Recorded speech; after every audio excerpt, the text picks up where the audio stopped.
దైవ భీతిని దూరం చేస్తున్న భ్రమ. చాలా జాగ్రత్తగా వినండి. దైవ భీతిని దూరం చేస్తున్న భ్రమ. దైవ భీతి అనగానే దేవుని యొక్క భయం. దేవుని యొక్క భయం దూరం చేస్తుందట. దేవుడు నన్నేం చేస్తాడులే, నాకేం జరుగుతుందిలే అని మనిషిని భ్రమలోనికి నెడుతుందట ఈ భ్రమ. చాలా జాగ్రత్తగా ప్రసంగం వినాలి. ఈరోజు మనిషి దేవునికి భయపడతాడండి. పాము వచ్చిందంటే భయం. మీ ఊర్లోకి సింహం వచ్చేసింది అన్నారనుకోండి, రాత్రిపూట ఎవడైనా మంచం వేసుకుని బయట పడుకుంటాడు? పగలు కూడా పడుకోరు. సింహం అంటే మనిషికి భయం, పాము అంటే మనిషికి భయం. ఈ న్యూజిలాండ్లో మాటలు మొత్తం కరోనా వైరస్ వచ్చేసింది అన్నారనుకోండి, మూతికి మాస్కులు కట్టేసి గుడ్లు కట్టేసి ఎవరితోనూ మాట్లాడకుండా అంత దూరంలో నిలబడిపోయి భయం. మనిషికి అన్ని రకాల భయాలు ఉన్నాయి. రోగం అంటే భయం, జంతువులు అంటే భయం. ఏమండి, భూమి మీద కొంతమంది మనుషులను చూస్తే కూడా భయపడతాడు. అందరికీ భయపడుతున్న మనిషి దేవునికి భయపడతాడా? భయపడ్డు. దేవుడు కూడా ఎవరిని భయపెట్టాలనుకుంటాడు? దేవుడు కూడా ఎవరిని శిక్షించాలనుకుంటాడు? దేవుడు కూడా ఎవరిని దండించాలనుకుంటాడు? అంటే ప్రారంభం నుంచి బైబిల్ అంతా దేవుడు చెప్తున్న మాట ఒకటే: పాపం చేసేవాడు నాకు అసహ్యం, పాపపు పనులు చేసేవాడు నాకు అసహ్యం. వాడిని నేను దీవించను, వాడితో మాట్లాడను, వాడిని నా దగ్గరకు రానివ్వను. పాపాన్ని విడిచి నా దగ్గరకు రండి. దేవుడు బైబిల్లో చెప్పిన మాట. పాపము విడిచి రండి, పాపముతో రాకండి. పాపం అంటే నాకు చాలా అసహ్యం అంటాడు దేవుడు. ప్రియులరా, దైవభీతిని దూరం చేస్తున్న భ్రమ అంటే ఏ భ్రమలో ఉంటాడు మనిషి అంటే, పాపం చేస్తూ ఉంటాడు, తప్పు చేస్తూ ఉంటాడు, నేరం చేస్తూ ఉంటాడు.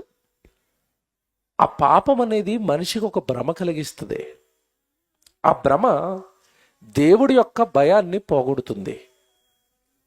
ఒక ఉదాహరణ చెప్తాను మీకు.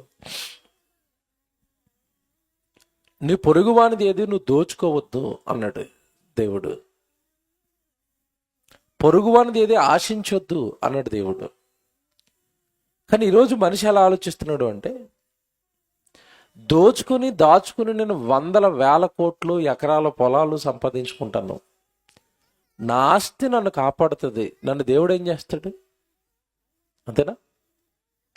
లేదా నేను అధికారాన్ని సంపాదిస్తాను, అధికారంలో ఉంటాను, ఏ దేవుడు నన్ను ఏం చేస్తాడు అంటే,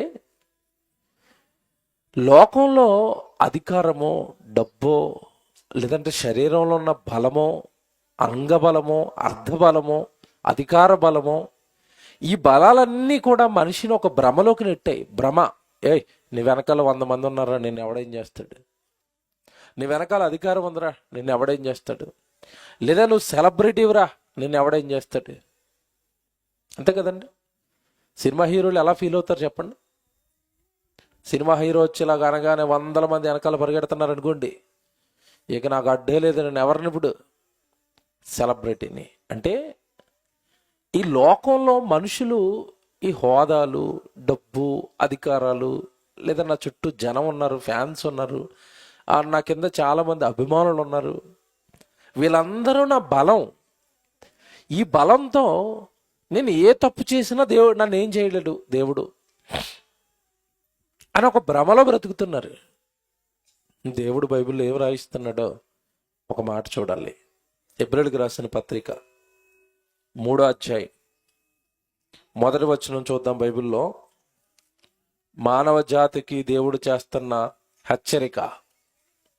హెబ్రీయులకు రాసిన పత్రిక 3వ అధ్యాయం 1వ వచనం చదువుదాం. మొదట, ఇందువలన పరలోక సంబంధమైన పిలుపులో పాలు పొందిన పరిశుద్ధ సహోదరులారా, మనము ఒప్పుకొనిన దానికి అపోస్తులుడును ప్రధాన యాజకుడునైన యేసు మీద మీరు లక్ష్యముంచుడి. ఏమండి, ఆగండి. మనతో చెప్తున్నాడు దేవుడు, మనలో పేరు పెట్టి పిలుస్తున్నాడు దేవుడు. ఏమని పిలుస్తున్నాడు ప్రారంభంలో? ఇటువలే పరలోక సంబంధమైన పిలుపులో పాలు పొందిన పరిశుద్ధ సహోదరులారా. చూసారా, మనల్ని ఏమని పిలుస్తున్నాడు దేవుడు? పరిశుద్ధులారా. పరిశుద్ధమైన పిలుపు ఒకటి ఉందట మనందరికీ. మనకు మాత్రమే ఉందట ఒక పిలుపు. ఏ పిలుపు అది? పరలోక సంబంధమైన పిలుపులో పాలు పొందిన పరిశుద్ధ సహోదరులారా. అంటే అర్థమేంటి తెలుసా? చర్చికి వచ్చిన మనకి, గుడికొచ్చిన మనకి, బాప్తిస్మం తీసుకున్న మనకి, మనందరికి ఒక పిలుపు ఉందట. ఏ పిలుపు? పరలోక సంబంధమైన పిలుపు. ఇలా చెప్తే మీకు అర్థమవుదు. పరలోక సంబంధమైన ఆహ్వానం ఉంది మనకి. ఇది అందరికీ ఉందా? కేవలం పరిశుద్ధులకు మాత్రమే ఉందంటున్నాడ. పరిశుద్ధ పిలుపు, పరిశుద్ధ పరలోక సంబంధమైన పిలుపులో పాలు పొందిన పరిశుద్ధ సహోదరులారా. అంటే ఆ పిలుపు పరిశుద్ధులకు మాత్రమే. ఎవరిని పడితే వాళ్ళని ఆ పరలోకపురికి దేవుడు రానివ్వడు. ఆహ్వానం అందరికీ ఉంది, కానీ ఆహ్వానంలో కండిషన్స్ ఉన్నాయి. నువ్వు పరిశుద్ధుడు అయితేనే నీకు ఎక్కడికి రాణిస్తాడు? పరలోకానికి రాణిస్తాడు. ఇలా చదువుతున్నప్పుడు మీకు ఏం అర్థమవుతావు? మీకు ఒక ఉదాహరణ చెప్తాను. ఆ పిలుపు ఎంత గొప్పదో చెప్తాను నేను. పరలోకంలో ఉన్న దేవుడు పిలుస్తున్నాడట, పరిశుద్ధులారా నేనున్నా నా మహాలోకం పరలోకానికి రండి అని పిలుస్తున్నాడట. కానీ ఆ పరలోకానికి నువ్వు వెళ్ళాలి అంటే భూమి మీద నువ్వు జీవించాల్సింది పరిశుద్ధంగా, పవిత్రంగా, నిర్దోషిగా భూమి మీద నువ్వు జీవించాలి. జాగ్రత్తగా వినండి. ఈ పిలుపు నీకు మాత్రమే ఉంది, కోట్లున్న కోటీశ్వరుడికి లేదు. ఈ పిలుపు నీకు మాత్రమే ఉంది. పెద్ద పెద్ద అధికారులు, ప్రధానులు, ఎమ్మెల్యేలు, ఎంపీలు, ఐఏఎస్లు, చాలా మంది అధికారులు ఉన్నారు భూమి మీద. వాళ్ళెవ్వరికీ ఈ పిలుపు లేదు. నీకు మాత్రమే ఈ పిలుపు ఉంది. ఏ పిలుపు? పరలోక సంబంధమైన పిలుపు. అప్పుడప్పుడు చూసారా, ప్రభునందు నిద్రించిన వాళ్ళు ఫోటో కింద ఏమని రాస్తారు? పరలోకపు పిలుపు. ఈయన పిలిచారట దేవుడు, ఈయన ఎక్కడికి వెళ్ళిపోయాడట? పరలోకానికి వెళ్ళిపోయాడట. మీరు జాగ్రత్తగా వినాలి. అంటే ఈ పిలుపు కేవలం ఎవరికి ఉంటుంది? పరిశుద్ధులకి. ఈ పిలుపు అంటున్నారు, అది అంత గొప్పదా అనుకుంటున్నారేమో. గొప్పదే. ఎందుకంటే మీకు ప్రశ్న అడుగుతాను, మీ అందరు నా వైపు చూడండి. ఈ మధ్యకాలంలో ముఖేష్ అంబానీ గారి కొడుకు పెళ్ళయింది. తెలుసా మీకు? ఎవరికైనా తెలుసా? ముఖేష్ అంబానీ గారి కొడుకు పెళ్ళయింది. అనంత్ అంబానీ ఆయన పేరు. ఇప్పుడు ఆయన పెళ్ళైనప్పుడు పెళ్ళికి అందరికి కార్డులు పంచుతారు కదా. ఏ కార్డులు? పెళ్లి పిలుపు కార్డులు. ఇప్పుడు అనంత్ అంబానీ పెళ్ళికి ముఖేష్ అంబానీ గారు మీలో ఎవరినైనా పిలిచాడా? నాకు ఆహ్వానం వచ్చింది, పెళ్లి కార్డు మా ఇంటికి వచ్చింది అని వాళ్ళు చేయొద్దండి. మీకు ఎవరికి రాలే, నాకు కూడా రాలేదు. మనకెందుకు రాదు? చిరంజీవి గారికి వచ్చింది, చిరంజీవి గారి కొడుకు వచ్చింది, సినిమా యాక్టర్లు అందరికీ వచ్చింది, ముఖ్యమంత్రులకు వచ్చింది. మనకెందుకు రాలేదు? ఎందుకు రాలేదు? వాళ్ళ స్టేటస్, వాళ్ళ ఆస్తి వేరు, మన ఆస్తి వేరు. మినిమం ఆ లోపలికి వెళ్ళాలంటే 100 కోట్లు 200 కోట్లు ఆస్తున్న వాళ్ళకి అక్కడికి పిలుపు వచ్చింది. సామాన్యులు ఎవరికి పిలుపు అక్కడికి రాలేదు. అంటే ఇప్పుడు అనంత్ అంబానీ గారు పెళ్లికి వెళ్ళాలంటే నీ దగ్గర ఏముండాలి? 100 కోట్లు 200 కోట్లు ఉంటే నువ్వు సెలబ్రిటీ అయితే నీకు పిలుపు వస్తుంది అక్కడికి. మోడీ గారు వెళ్ళారు, సల్మాన్ ఖాన్ వెళ్ళాడు, షారుఖ్ ఖాన్ వెళ్ళాడు, చిరంజీవి గారు కొడుకుడు రామ్ చరణ్ వెళ్ళాడు. నువ్వెందుకు వెళ్ళలేదు? నీ దగ్గర ఏం లేవు, డబ్బులు లేవు, కోట్లు లేవు మన దగ్గర, సెలబ్రిటీలు కాదు మనం. అందుకే ఆయన మనల్ని ఏం చేయలేదు, పిలవలేదు. ఇప్పుడు దేవుడు పరలోక సంబంధమైన పిలిపిచ్చాడు నీకు. నీ డబ్బును బట్టా, నీ ఆస్తిని బట్టా, నీ అందాన్ని బట్టా, నీ అధికారాన్ని బట్టా, ఏమి లేదండి. ప్రభా, నేను నీ కుమారుడిని, నువ్వెవరో ఎరుగక ఎంతకాలం తప్పు చేశాను, పాపాలు చేశాను, నన్ను క్షమించండి అని మారు మనసు పొంది బాప్తిసం తీసుకున్నావు అనుకోండి, నీకు ఆ పిలిపిచ్చేస్తున్నాడు ఆయన. ఎవరు? దేవుడు. ఎంత మంచోడండి. నిన్ను పరలోకానికి పిలుస్తున్నాడండి, తన ఇంటికి పిలుస్తున్నాడండి నిన్ను. నీ కోట్లు చూసి కాదు, నీ అంగబలం, అర్ధబలం, నీ డబ్బు, నీ బంగారం ఇవి చూసి కాదు. నువ్వు రక్షణ పొందితే చాలు. నీకేముంది? పరలోక సంబంధమైన పిలుపు ఉంది. మరి ఇంత మంచి పిలుపులోనికి వచ్చిన తర్వాత, నువ్వు రక్షణ పొందుకున్న తర్వాత నీ ఆత్మీయ జీవితాన్ని భూమి మీద ఎలా కొనసాగించాలి? అమ్మో, నేను పరలోకానికి వెళ్ళవలసిన వాడినండి, నేను సామాన్యుని కాదు, కన్ను మూస్తే నేను దేవుడున్న లోకానికి వెళ్ళిపోవాలి, కనుక నా జీవితం చాలా పవిత్రంగా పరిశుద్ధంగా బ్రతకాలి అన్న ఆశతో ఉండాలి. కానీ ఈరోజు మనుషులండి, బాప్తిస్మమే, గుడికొచ్చేది గుడికి రావటమే, చేసే పాపాలు చేయటమే. ఆ పాపమే, ఈ గుడే. ఆ నేరాలే. ఇక్కడికి ఏమిటి, ప్రతి ఆదివారం వస్తాడు, రొట్టె తీసుకుంటాడు, ద్రాక్షరసం తాగుతాడు, నన్ను క్షమించు అంటాడు, తెల్లవారులు వెళ్ళి మళ్ళీ ఏం చేస్తాడు? పాపానికి మనిషి జీవితం అలవాటు పడిపోయిందండి. ఈ పాపం చేస్తున్నప్పుడు మనిషికి వచ్చే థాట్ ఏంటంటే, ఏం చేస్తాడులేండి దేవుడు నన్ను, అంతేనా? దేవుడు నన్ను ఏం చేస్తాడు? అతను వ్యభిచారం చేస్తున్నాడు, ఏం చేస్తున్నాడు? ఇతను దొంగతనం చేస్తున్నాడు, ఏం చేస్తున్నాడు? అతను దోచుకుంటున్నాడు, ఏం చేస్తున్నాడు? వాళ్ళని ఏమీ చేయని దేవుడు నన్ను ఏం చేస్తాడు? అంతేనా? మనిషి దేవుడి యొక్క భయం పోయేటట్టుగా పాపము మనిషిని భ్రమలోనికి నెట్టింది. 3వ అధ్యాయం, ఇదే అధ్యాయం 3వ అధ్యాయం 11 నుంచి చూద్దామా? 12 నుంచి 12వ వచనం జాగ్రత్తగా వినండి. సహోదరులారా, అంటే బాప్తిస్మము పొందిన వారులారా, ప్రభు సన్నిధికి వస్తున్న వారులారా, జాగ్రత్త. సహోదరులారా, జీవము కలిగిన దేవునిని విడిచిపోవునట్టి విశ్వాసము లేని దుష్ట హృదయము మీలో ఎవని యందైనను ఒకవేళ ఉండునేమో అని జాగ్రత్తగా. ఎవడు దేవుణ్ణి విడిచిపెట్టి మరి వెళ్ళిపోతాడా మనిషి అంటే, పాపము చేస్తున్న ప్రతివాడు ఆల్రెడీ దేవుడిని విడిచిపెట్టాడు.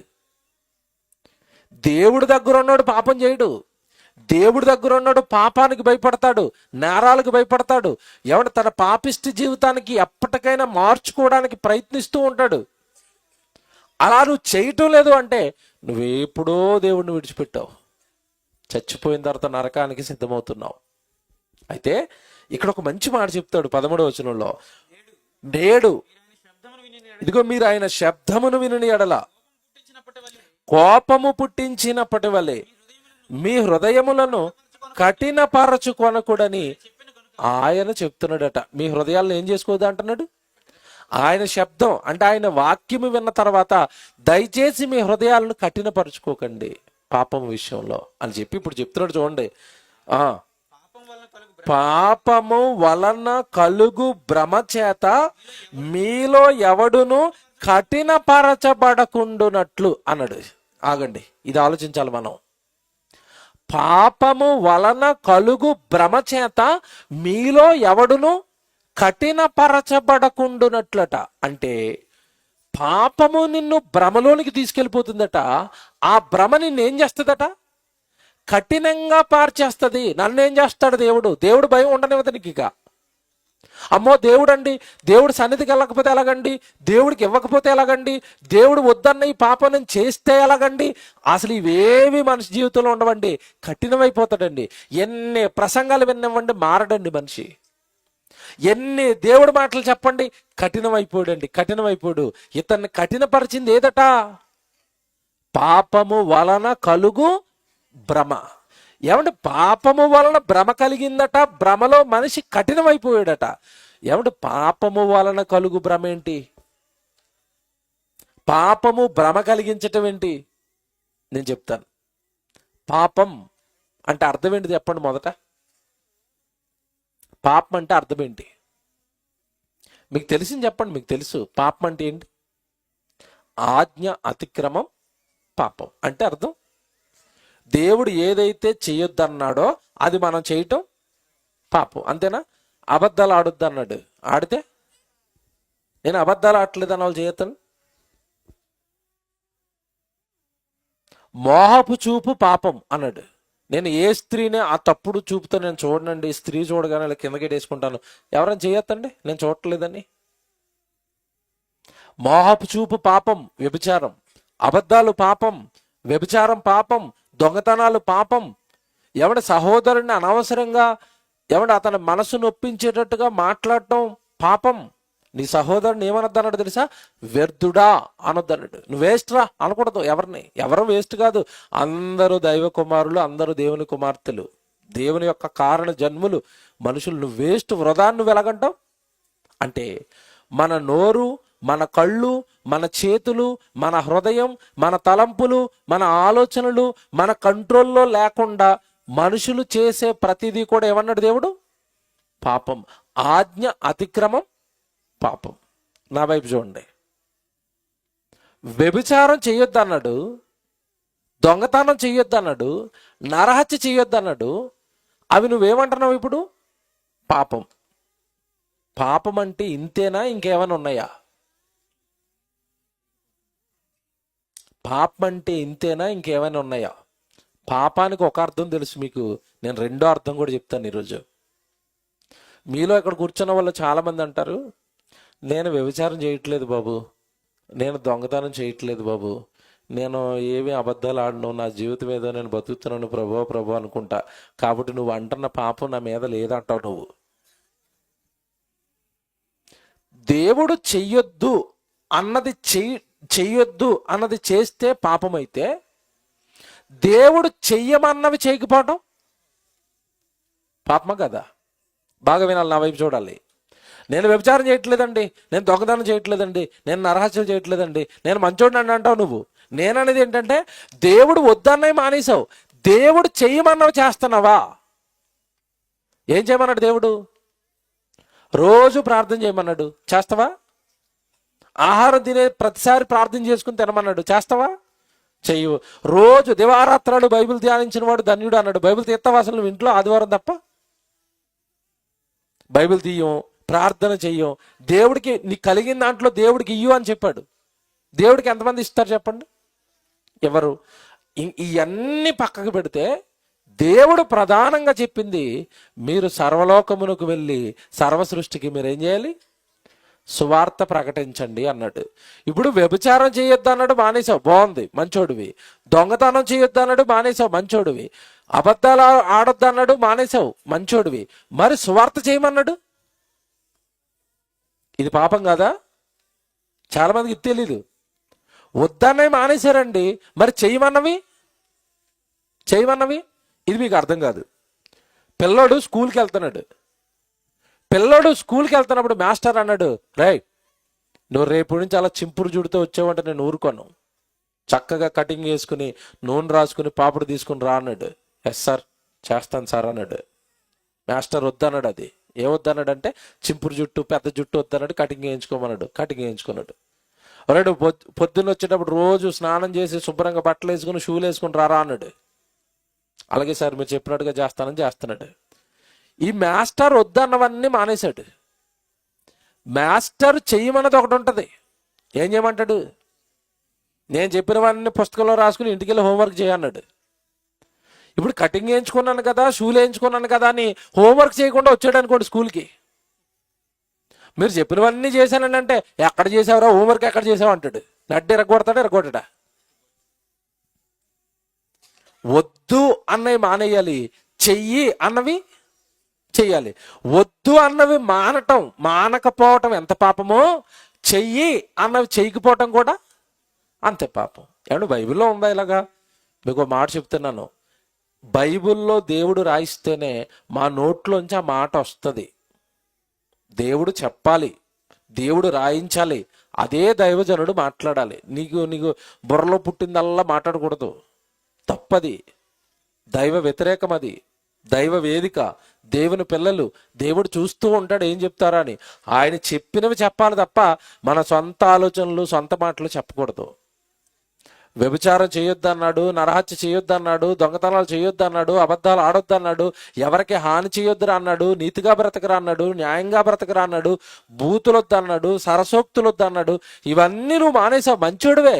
కానీ దేవుడు చెయ్యమన్న సువార్త నువ్వెక్కడ చేస్తున్నావు?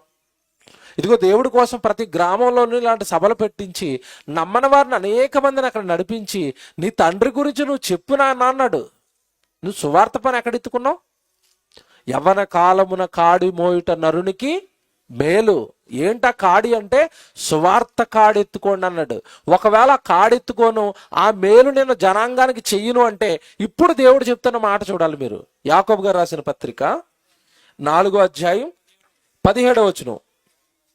యాకోబు గారు రాసిన పత్రిక 4వ అధ్యాయం 17వ వచనం చదవండి.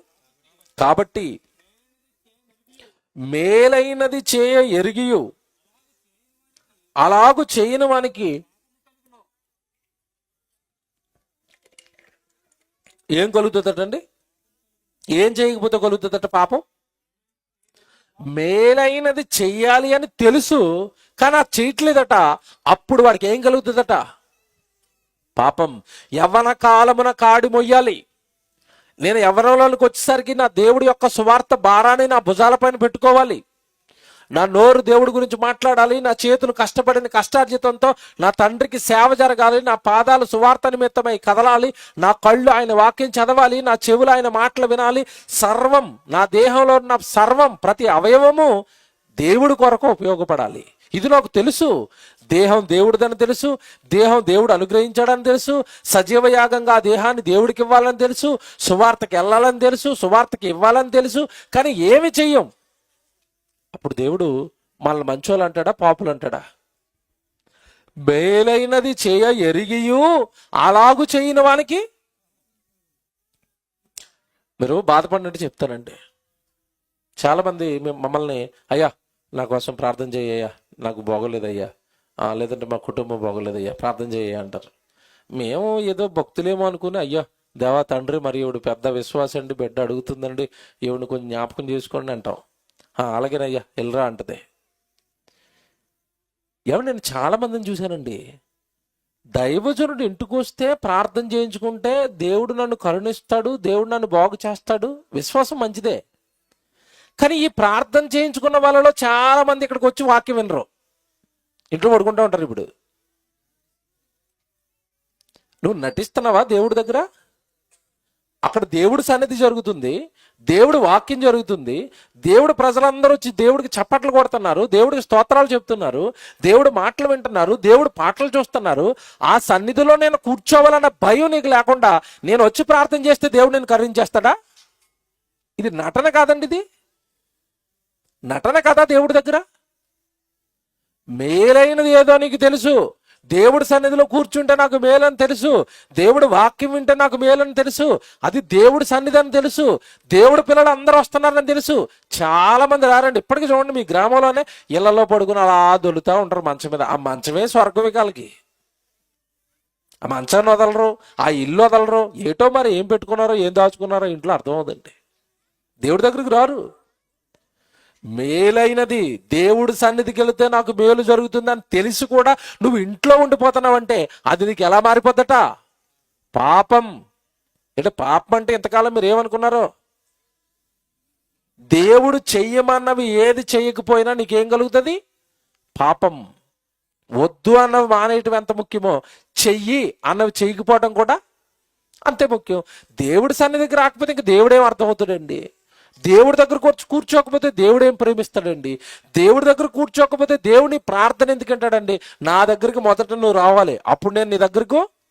తెలుసా బైబిల్ లా? తెలుసా మీకు? చట్టం తెలుసా? దేవుడి చట్టం. మీకు ఓరకనే ఇంట్లో కూర్చుని దేవా నన్ను కాపాడు కాపాడంటే రాడు. మొదట మీరు నా యొద్దకు రండి, అప్పుడు నేను మీ యొద్దకు వస్తాను. బైబిల్. మీరు దేవుని యొద్దకు రండి, అప్పుడు ఆయన మీ యొద్దకు వస్తాడు. యాకోబు పత్రిక ఇది, వాక్యం ఇది. 4వ అధ్యాయం 8వ వచనం చూసుకోండి. యాకోబు పత్రిక, యాకోబు గారు రాసిన పత్రిక 4వ అధ్యాయం 8వ వచనం. దేవుని యొద్దకు రండి, అప్పుడు ఆయన మీ యొద్దకు వస్తాడు. నేను మాత్రం ప్రార్థనకు రాను, దేవుడు నా దగ్గరకు వచ్చి నాకు అన్ని తీసేయాలా? తీతడా? నువ్వు ఇంట్లో పడుకుని ఎమ్మెల్యే గారికి, ఆ ఎమ్మెల్యే గారు ఎక్కడ ఉన్నారో మా వీధిలో లైట్ వేసాను ఫోన్ చేయి. నీ మాట వింటాడా? నీ ఫోన్ ఎత్తుతాడా? కలెక్టర్ గారి దగ్గరకో ఎమ్మెల్యే గారి దగ్గరకో ఇలాగ వెళ్ళిపోతారండి. అయ్యగారు ఇలా చేతులు కట్టుకుని మీరే మాకు దిక్కండి, మీరే మాకు మొక్కండి. ఎవరి దగ్గర నిలబడతారు? ఇలాగా నాయకుల దగ్గర, ఎమ్మెల్యే దగ్గర. వచ్చే సంవత్సరం అతను ఉంటాడో ఆ పోస్ట్ ఊడిపోతే మనకే తెలియదు. 5 సంవత్సరాలకు ఒకసారి ఊడిపోయే పోస్ట్కి ఇలా చేతులు కడతావు అక్కడికి వెళ్ళి. దేవుడి దగ్గరికి ఎందుకు అనవు అలాగా? దేవుడి దగ్గరికి ఎందుకు రావు? దేవుడి సన్నిధిలో ఎందుకు కూర్చోవు? మేలైనది చేయ నెరిగియు అలాగూ చేయని వాడికి ఏం కలుగుతుంది? పాపం. పాపం పాపం ఎంత ప్రమాదమో చెప్తాను, జాగ్రత్తగా వినండి. నా వైపు చూడండి. పాపానికి 4 పిల్లర్స్ ఉంటాయి. 4 స్తంభాల మీద పాపం నిలబడుతుంది. ఏంటంటే పాపం కంటికి చూడ్డానికి చాలా అందంగా కనపడుతుందండి. బాగా వినండి. యవనస్తురాళ్ళు, పురుషులు, వివాహం చేసుకున్న వాళ్ళు, వివాహం చేసుకున్న స్త్రీలు, కుటుంబాలలో ఉంటున్న భార్యలు, భర్తలు, పిల్లలు అందరూ వినాలి. పాపం దేవుడికి విరుద్ధమైన ప్రతిదీ కూడా నీ కంటికి చాలా అందంగా కనపడుతుంది. అవ్వమ్మ గారు రోజు ఆ పండును చూస్తున్నారు, మామూలుగా కనపడింది. సైతాన్ గాడు వచ్చి ఆ పండు తింటే మీరు దేవతలు అయిపోతారని చెప్పాడు. ఈ తప్పుడు మాటలు చెవిలో పడిన తర్వాత, హృదయంలో పడిన తర్వాత ఆ పండు చూస్తుంటే పండు అవ్వమ్మ గారి కంటికి ఎలా కనపడిందట? చూపునకు రమ్యమైనది అని ఉంటుంది బైబిల్లో. అంటే పాపం అవ్వమ్మ గారి కంటికి ఎలా కనపడింది ఆ రోజు? రమ్యమైనది అంటే అర్థం ఏంటి? అందంగా కనబడిందట. పాపం కంటికి ఎలా కనబడుతుంది? అందంగా కనబడుతుంది. నిజమేనా? పాపం అందంగా కనబడుతుందా? అందంగా కనబడుతుంది. షోకేసులోనండి కేకులు పెడతాడు, ఎర్రగా పసుపుగా. పిల్లలు చూడగానే నాకే కేక్ కావాలి. ఎందుకు కనపడుతుంది ఇది అలాగా? మంచి కలర్ఫుల్గా ఉంది. కేక్ అంటే ఇష్టం కదా, 1 కిలో కేక్ అట్టుకొచ్చి మీ కుర్రోడితో తినిపించేయండి. 2వ రోజుగా ఆయన హాస్పిటల్కి తీసుకెళ్ళాలా? దాని నిండా కెమికల్, దాని నిండా షుగరు, దాని నిండా రకరకాలుగా పాయిజన్. కడుపు అంతా కూడా కపంతో నిండిపోద్ది. 2వ రోజు ఈ మధ్యకాలంలో పాప కూడా చనిపోయిందని వార్త, కేక్ తినేసి. పిల్లరా, కానీ కేకు నిన్ను చంపేస్తుంది, కానీ చూపుకి ఎలా కనబడుతుంది? అది అందంగా కనబడుతుంది. పోనేది మీకు అర్థం అవ్వలేదు అనుకోండి. చాలామంది అండి ఇంట్లో భార్య ఉంటుంది, చక్కగా సంసారం చేస్తాడు, పిల్లలు పుడతారు, పిల్లలు చక్కగా కళ్ళ ముందు ఉంటారు. వీడు మరొక స్త్రీతో అక్రమ సంబంధం పెట్టుకుంటాడు. అలా అక్రమ సంబంధం పెట్టుకున్నావని అడగండి, నువ్వు ఎందుకురా ఇంట్లో చక్కటి భార్య ఉంది కదరా, ఎందుకురా అక్రమ సంబంధం పెట్టుకున్నావు అంటే ఏమంటాడు తెలుసా? నేను ఈ పాఠం చెప్పాలనుకున్నప్పుడు కొన్ని వార్తలు చూశానండి. ఈ అక్రమ సంబంధాలు ఎందుకు పెట్టుకుంటారంటే, ఒకడికి కౌన్సిలింగ్ ఇస్తున్నారు కుటుంబాన్ని కలపడానికి. అక్రమ సంబంధం పెట్టుకున్నారు, ఆడిని కౌన్సిలింగ్ ఇస్తున్నాడు లాయరు. మరి ఎందుకురా నీకు చక్కటి భార్య ఉంది, పిల్లలు ఉందరా, నీకు ఎందుకురా అక్రమ సంబంధం? నీ కుటుంబం వీడిపోతుందిరా. వాడు విడాకులు అడుగుతున్నాడు, మేము ఇద్దరు విడిపోవాలంటున్నాడు టీవీకి వచ్చి. విడిపోతే ఎలాగరా, నీ పిల్లలు రోడ్డును పడిపోతారు, నీ భార్య చక్కటి కుటుంబం, ఎందుకురా నీకు ఈ పిచ్చి చక్కటి భార్యని ఇంట్లో పెట్టుకుని అంటే అంటున్నాడు వాడు. వాడు ఇచ్చిన సమాధానం ఏంటి తెలుసండి? ఎందుకురా నువ్వు అక్రమ సంబంధం పెట్టుకున్నావు అంటే అంటున్నాడు, నా కంటికి నా భార్య తప్ప మిగతా వాళ్ళందరూ అందంగా కనబడతారు అంటున్నాడు. చూసారా ఎలాగుంది ఇది? వాడి కంటికట వాడి భార్య తప్ప మిగతా స్త్రీలు అందరూ ఎలా కనబడుతున్నారట? అందంగా కనబడుతున్నారు. మరి పాపం కంటికి ఎలా కనబడుతుంది? పాపము కంటికి ఎలా కనబడుతుంది? అందంగా కనబడుతుంది. భార్య మాత్రం మామూలు కనబడుతుందంటే మిగతా స్త్రీలు అందరూ అందంగా కనబడుతున్నారట. అది పాపం మరి అలాగే కనబడుతుంది. నిన్ను నాశనం చేయాలి కదా, నిన్ను నరకానికి గెంటాలి కదా. మీకు అర్థమవుతుందా? పాపము ప్రతిదీ కూడా కంటికి ఎలా కనబడుతుంది? అందంగా కనబడుతుంది. ఫస్ట్ది ఏమన్నా చేపను పట్టుకోవాలనుకోండి, గాలం వేస్తారు. గాలం వేసేటప్పుడు చివర ముళ్ళుకి ఏం గుచ్చుతారు చెప్పండి? మాంసం, ఎర గుచ్చుతారు. ఆ ఎర నీటిలో పడి అలాగా ఆడిస్తూ ఉంటే వచ్చిన చేప ఏమనుకుంటుంది? ఏదో పురుగు వచ్చేసింది, నా కడుపు నిండిపోద్దని టక్కమని మింగేస్తుంది. మింగగానే ఆ ముళ్ళు దాని గొంతుకు గుచ్చుకుపోయిండి పైకి లాగేస్తాడు. చూసారా? చేప కంటికి ఎర ఎలా కనబడుతుంది? అందంగా కనబడుతుంది. నీ కంటికి పాపం కూడా ఎలా కనబడుతుంది? అందంగా కనబడుతుంది. జేబులో డబ్బులు ఉండవు, చాలా చిన్న స్థితి. ఆశలు మాత్రం ఆకాశంలో ఉంటాయి. ఏమండి అంతేనా? ఆదాయం ఆదాయం ఏమో మూరుడు, ఆశలేమో పెద్ద పెద్ద బారుడు. అలా రోడ్డు మీద వెళ్ళిపోతున్నప్పుడు అండి ఒక ఆవిడ చిన్న జోక్ రాశాడు పేపరోడు. భర్తలు ఇద్దరు మాట్లాడుకుంటున్నారండి. ఈ భర్త అవతరోడితో తన కష్టాలు చెప్పుకుంటున్నాడు. ఒరే, రాత్రి మా ఆవిడ కంట్లో నలుసు పడిందిరా, చాలా ఇబ్బంది అయిపోయింది, నేను తీయడానికి ట్రై చేశాను, పని అవ్వలేదు, డాక్టర్ గారి దగ్గర తీసుకెళ్ళానురా, జస్ట్ కంట్లో నలక తీయడానికి 2000 బిల్లు వేసాడు రా అంటున్నాడు. ఏడుతున్నాడు ఒక భర్త. ఈ భర్త చెప్పుకుంటున్నాడు, ఒరే నీదేం కష్టం రా, నా కష్టం చెప్తాను చూడు అన్నాడట. ఏంటి ఈడి కష్టం అంటే, నీ భార్య కంట్లో నలిసే పడ్డదిరా, నేను నా భార్యను బండి మీద ఎక్కించుకుని అలాగెళ్తుంటే కంట్లో పట్టుచీర పడ్డది, నీకు 2000 అయ్యాయి, నాకు 10,000 అయింది అన్నాడు. మీకు అర్థమైందా? కంట్లో ఏం పడ్డదట? పట్టుచీర. నీదే 2000తో పోయిందిరా, నాకెంత అయింది చూసారా?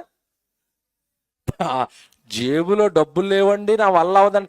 లేదు, నాకు పట్టుచీర కొంటావా, చంపేమంటావా ఇంట్లో. ఏంటండి ఇవన్నీ పాపాలు కదండి ఇవన్నీ. ఆడి సంపాదన ఎంత, అతని సంపాదన ఎంత, కుటుంబంలో ఖర్చులు అవన్నీ నాకు చెప్పకండి. నాకు క్రిస్మస్కు ఒంటి మీద పట్టుచీర ఉండాలా. తెస్తావా, ఇంట్లో గోల్ చేయమంటావా, లేదా మా అమ్మగారి ఇంటికి వెళ్ళిపోమంటావా, కొడతాను తిడతాను అని చెప్పమంటావా? అక్కడ బ్లాక్మెయిల్, గృహహింస కేసులు ఒకప్పుడు ఆడలు ఎట్టువారు, ఇప్పుడు మొగలు ఎడుతున్నారండి. మీకు సంగతి తెలుసు, ఒక సంఘం ఏర్పాటు చేసుకున్నారు ఇప్పుడు, భార్య బాధితుల సంఘం. దానికి ఒక ప్రెసిడెంట్ ఉన్నాడు. ఈ బాధలన్నీ వెళ్ళి అతను చెప్పుకుంటున్నారు, అతను కేసులు వేస్తున్నాడు భార్యల మీద. సో రివర్స్ అయిపోయింది చూసారా? దీని అంతటికీ కారణం ఒకటే, ఆశలు ఆశలు ఆశలు. ఆశపు మాయలో మనుషుల పాపాలు. ఒకటి, పాపం చూడడానికి అందంగా కనబడుతుంది, నిన్ను నాశనానికి తీసుకుని వెళుతుంది. రెండోది, పాపానికి ఉన్న రెండో లక్షణం, పాపము చేస్తున్నప్పుడు చాలా ఆనందంగా సంతోషంగా ఉంటుందండి. దొంగతనం చేస్తున్నప్పుడు చేస్తున్నవాడికి ఎలాగుంటుంది? ఈ జీవితంతో నా లైఫ్ సెట్ అయిపోద్దని చేస్తాడు దొంగతనం, తర్వాత సెట్ అయిపోద్ది జైల్లో. చేసినప్పుడు మాత్రం డబ్బులను చూసి ఆ బంగారాన్ని చూసి ఎలాగుంటాడంటే హాయిగా ఉంటాడు. వ్యభిచారం చేస్తున్నవాడు చూడండి, వ్యభిచారం చేస్తున్నప్పుడు ఎలాగుంటాడు? సంతోషంగా ఆనందంగా. నేను అక్కడో ఒక భార్యను మెయింటైన్ చేస్తున్నాను, ఇక్కడో భార్యను మెయింటైన్ చేస్తున్నాను, నాకు ఎవరికి ఏం తెలీదు, నేను చాలా హ్యాపీగా ఉన్నాను ఈవిడితో అనుకుంటాడు. ఎప్పటికైనా ఈ అక్రమ సంబంధాలు, ఈ దొంగతనాలు బయట పడకుండా ఉంటాయా? బైబిల్లో దేవుడు మాట రాశాడు, రహస్యమైనది ఏదియు బయలుపరచబడక పోదు. అంటే రహస్యాలను దేవుడు ఎప్పటికైనా ఎక్కడికి తెస్తాడు? వెలుగులోకి తెచ్చేస్తాడు. ఈ అక్రమ సంబంధం అనేది బయటకు వస్తుందా రాదా? వస్తుంది. జాగ్రత్తగా వినండి. ఊరికి చివరి విడిల్లండి, ఆ చివరిని అక్రమ సంబంధం పెట్టాడు అనుకోండి, ఎవరికి తెలియకుండా ఏ రాత్రో వెళుతున్నాడు, చీకట్లో మెయింటైన్ చేస్తున్నాడు. మొత్తం మీద ఒకనొక రోజు ఇద్దరో చోట దొరికిపోయారు. దొరికిపోతే ఈ వీధిలో నడవగలడండి అసలు? ఈవిడ వ్యభిచారం చేశాడట, ఈవిడ ఆమెతో అక్రమ సంబంధం పెట్టుకున్నాడట, వాళ్ళ కుటుంబాన్ని కూల్చాడట, వాళ్ళ భర్త ఆవిడని కొడుతున్నాడట, ఈడి వల్ల ఈ కుటుంబం అంతా ఇంకో ఊరికి వెళ్ళిపోతున్నారట, వాళ్ళ జీవితాన్ని నాశనం చేశాడట ఇతను అన్నాడు అనుకోండి, ఆ వ్యభిచారం వల్ల వచ్చిన అపకీర్తి వాడికి ఎప్పటికైనా పోతుందా? బైబిల్ చూపిస్తాను చూడండి. ఇప్పుడు ఏం రాశాడండి దేవుడు బైబిల్. నాన్న, కొడుక, వ్యభిచారం, పరాయి స్త్రీని ముట్టుకోవటం లేదా పరాయి పురుషుడిని ముట్టుకోవటం నీ జీవితం నువ్వు కోరుండి నాశనం చేసుకోవడం అని చెప్పాడు. సామెతల గ్రంథం 6వ అధ్యాయం తీయండి అందరూ, 25 నుంచి చదువుదామా? సామెతల గ్రంథం 6వ అధ్యాయం 24 చదవండి. సామెతల గ్రంథం 6వ అధ్యాయం 24. చెడు స్త్రీ వద్దకు పోకుండాను పరస్త్రీ పలుకు ఇచ్చకపు మాటలకును లోబడకుండాను, ఇదిగో వాక్యం గనక నీలో ఉంటుంది నిన్ను కాపాడుతుంది. ఇదిగో వ్యభిచారి, దాని చక్కదనమునందు నీ హృదయములో ఆశపడకము. అది అందంగా ఉందనుకో, నీ భార్యలో చూసుకో, ఏదైనా చూస్తే, ఎవడు భర్తలో చూసుకో, ఎవరినైనా చూస్తే, పరాయి పురుషుని గాని పరాయి స్త్రీని గాని చక్కనిది అందంగా ఉంది లేదా అందగాడు అనొద్దు. నీ భర్తే నీకు అందగాడు, నీ భార్య నీకు అందగత్తే. పరాయి పురుషుడు వంక పరాయి స్త్రీ వంక మీరు చూడొద్దు అన్నాడు. తర్వాత చూడండి, ఒకవేళ అది తన కనురెప్పలను చిలికించి నిన్ను లోపరుచుకొని ఇయ్యకము, అది కళ్ళు ఎగరేస్తుంది, దానికి అలవాటు. కుటుంబాలను పాడు చేయటం, వ్యభిచారం చేయడం దానికి అలవాటు. వారానికి ఒకరిని, నెలకు ఒకరిని, సంవత్సరానికి ఒకరిని మారుస్తూ ఉంటుంది. నీకు కన్ను చిలికింది, నువ్వెందుకు పడిపోతున్నావు? ఎంత బాగా చెప్తున్నాడు చూడండి. వేశ్య సాంగత్యము చేయువానికి రొట్టె తొనక మాత్రము మిగిలియుండును.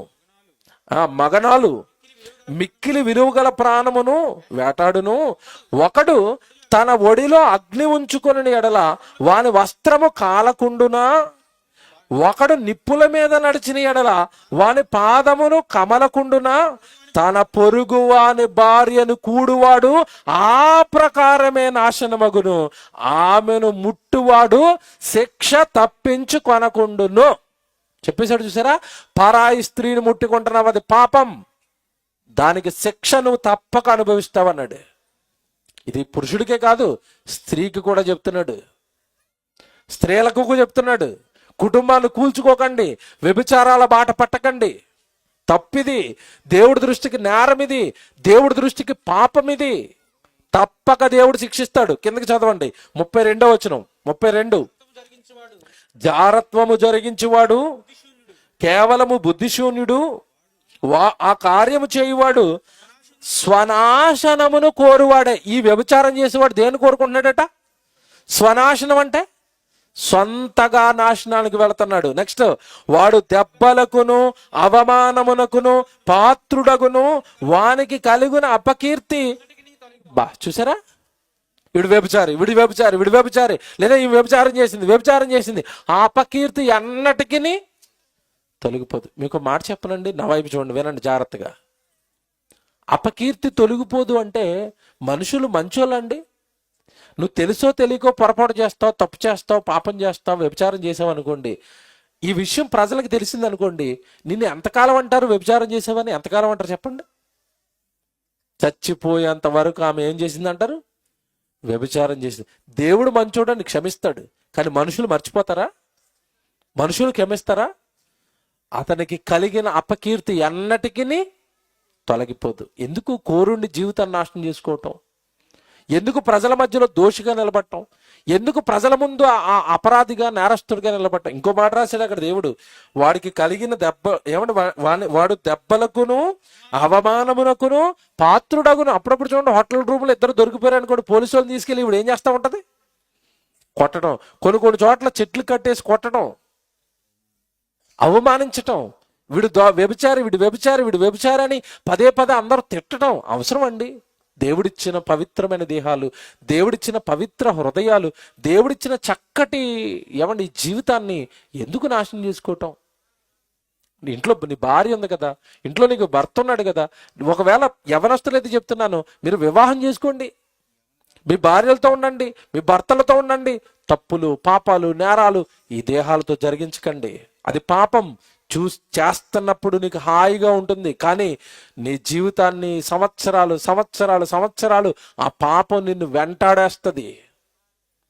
నువ్వు ఒక్కసారి తప్పు చేసావా దొరికిపోతావు, ఇటు అపవాదికి దొరికిపోతావు, ఇటు ప్రజలకి దొరికిపోతావు. నిన్ను జీవితకాలం దేవుడి దగ్గరికి రానివ్వకుండా చేస్తుంది ఆ తప్పు. ఇప్పటికీ చూడండి, చాలా మంది ఆడపిల్లలు ప్రేమ పేరుతో వాడిని ప్రేమిస్తారండి. వాడు కోరికలు తీర్చుకున్నాడు వదిలేస్తున్నారు ఈ మధ్యకాలంలో. అంటే ఆమెను పాడు చేస్తూ ఏదో వీడియో తీస్తాడు సీక్రెట్గా, ఆ రూమ్లో ఏదో కెమెరా పెట్టి. అంతే, జీవితకాలం బ్లాక్మెయిల్ చేస్తాడండి. తనకి పెళ్ళి అయిపోయినా సరే విడిచిపెట్టాడు. నీ భర్తకు చూపించమంటావా? నాకు డబ్బులు తీసుకురా. నీ భర్తకు చూపించమంటావా? ఒకసారి మరలా నాతో వ్యభిచారం చేయి. ఎందుకు ఈ కోరుండి జీవితాన్ని నాశనం చేసుకోవటం? ఎందుకు ఇరుకుల్లో పడటం? ఎందుకు ఈ ఇబ్బందుల్లో పడటం? పిల్లరా, దేవుడు ఎంత మంచోడో చూసారా?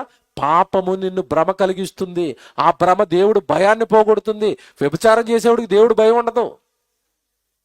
అయ్యో దేవుడు శిక్షిస్తాడేమోనన్న భయం ఉండదు. ఎందుకంటే భ్రమలోకి వెళ్ళిపోయాడు. నేను ఆనందంగా ఉంటాను, నేను సంతోషంగా ఉంటాను, ఈవిడ దేహాన్ని అనుభవించేస్తానని చాలా సంతోషం వస్తుంది. ఒక భ్రమలోకి వెళ్ళిపోయాడు.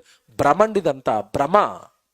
డబ్బు ఉంది భ్రమ, సంతోషం ఉంది భ్రమ, సుఖం ఉంది భ్రమ. భ్రమలోకి వెళ్ళిపోయాడు. భ్రమ దేవుడు భయాన్ని మనుషుల్లో నుంచి పోగొడుతుంది. పాపం చేయకండి. మళ్ళా చెప్తున్నాను, పాపం కంటికి ఎలా కనబడుతుంది? అందంగా కనబడుతుంది. చేసేటప్పుడు ఎలాగ ఉంటుంది? ఆనందంగా, సంతోషంగా ఉంటుంది. మూడో చెప్తున్నాను, పాపం ఎప్పటికైనా బయటపడుతుంది. పాపానికి మనుషులందరి ముందు అవమానం కలుగుతుంది. వీడు దొంగోడట, మన ఇంటి ముందుకు పోలీసు వాళ్ళు అరెస్ట్ చేసి తీసుకెళ్ళిపోతున్నారు అనుకోండి, ఎలాగుంటుందండి? బాగుంటుందా మన జీవితానికి? ఏమైనా అవమానం అండి, అవమానం కలిగిస్తుందండి. మనకున్న క్యారెక్టర్ని పాడు చేస్తుందండి. మనిషి యొక్క విలువ లేకుండా చేస్తుందండి పాపం. ఈ గంజాయి తాగుతూ పట్టుబడిన వాళ్ళు, గంజాయి అమ్ముతూ పట్టుబడిన వాళ్ళు, దొంగతనం చేస్తూ పట్టుబడిన వాళ్ళు, వీళ్ళందరినీ చూడండి. పోలీసు వాళ్ళు అండి ఎంత నీచంగా మాట్లాడతారండి, అంత నీచంగా మాట్లాడతారండి. కొడతారండి, తిడతారండి, అరే ఒరే అని పిలుస్తారండి, మొహం మీద గుడ్లేస్తారండి. ఎందుకు ఈ బతుకు తెచ్చుకోవటం? అందమైన జీవితం కదా, చక్కగా కష్టపడి పని చేసుకుని బ్రతకొచ్చు కదా, చక్కగా వివాహం చేసుకోవచ్చు కదా, చక్కగా పిల్లలు కనవచ్చు కదా, చక్కగా కుటుంబాన్ని కట్టుకోవచ్చు కదా. ఎందుకు ఈ పనికిరాని పనులు చేసి జీవితాన్ని నాశనం చేసుకుంటున్నారు? పిల్లరా, పాపం అందంగా కనబడుతుంది, చేసేటప్పుడు ఆనందాన్ని ఇస్తుంది. చేసినందుకు ఎందుకు చేశాన్రా ఈ తప్పని దొరికిపోయిన తర్వాత అవమానము, పశ్చాత్తాపాన్ని కలిగిస్తుంది.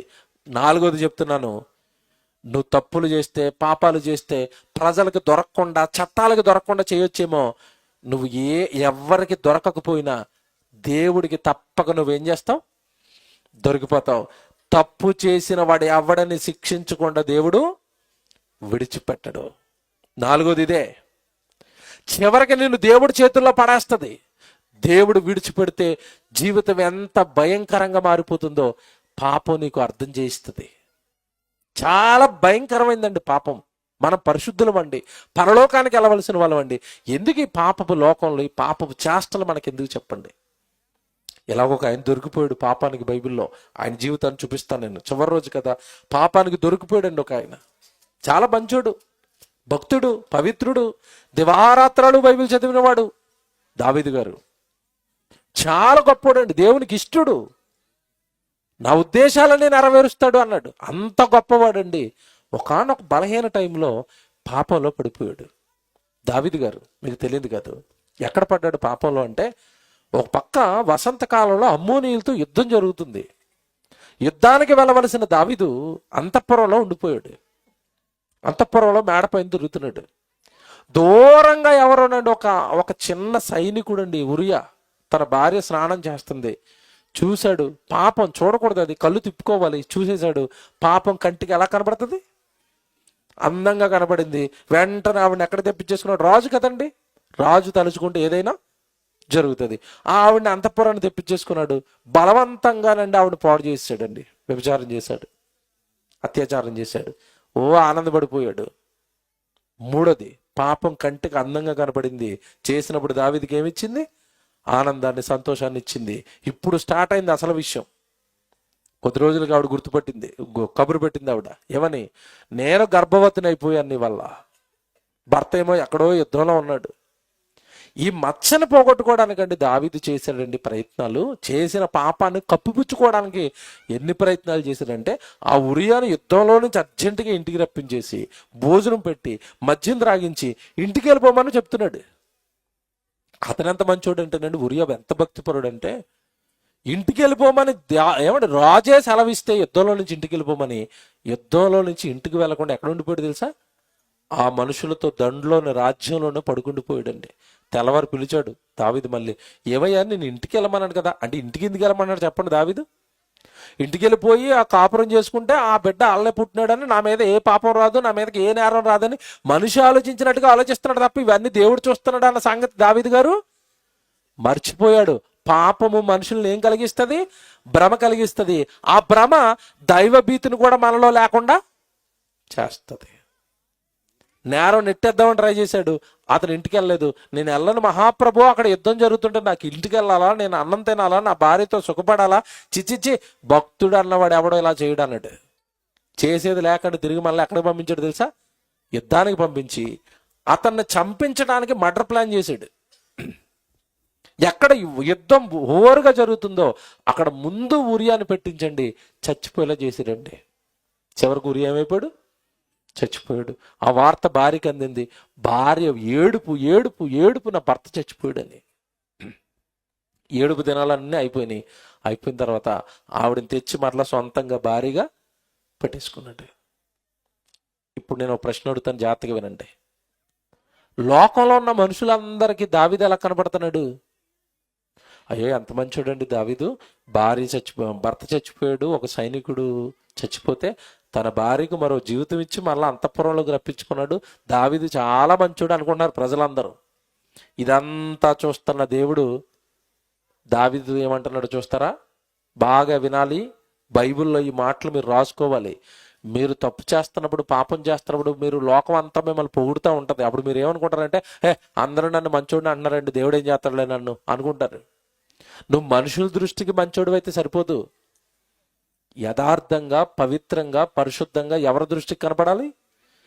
దేవుడి దృష్టికి కనపడాలి. నీ హృదయంలో పాపం ఉంటే పట్టుకుంటాడు దేవుడు.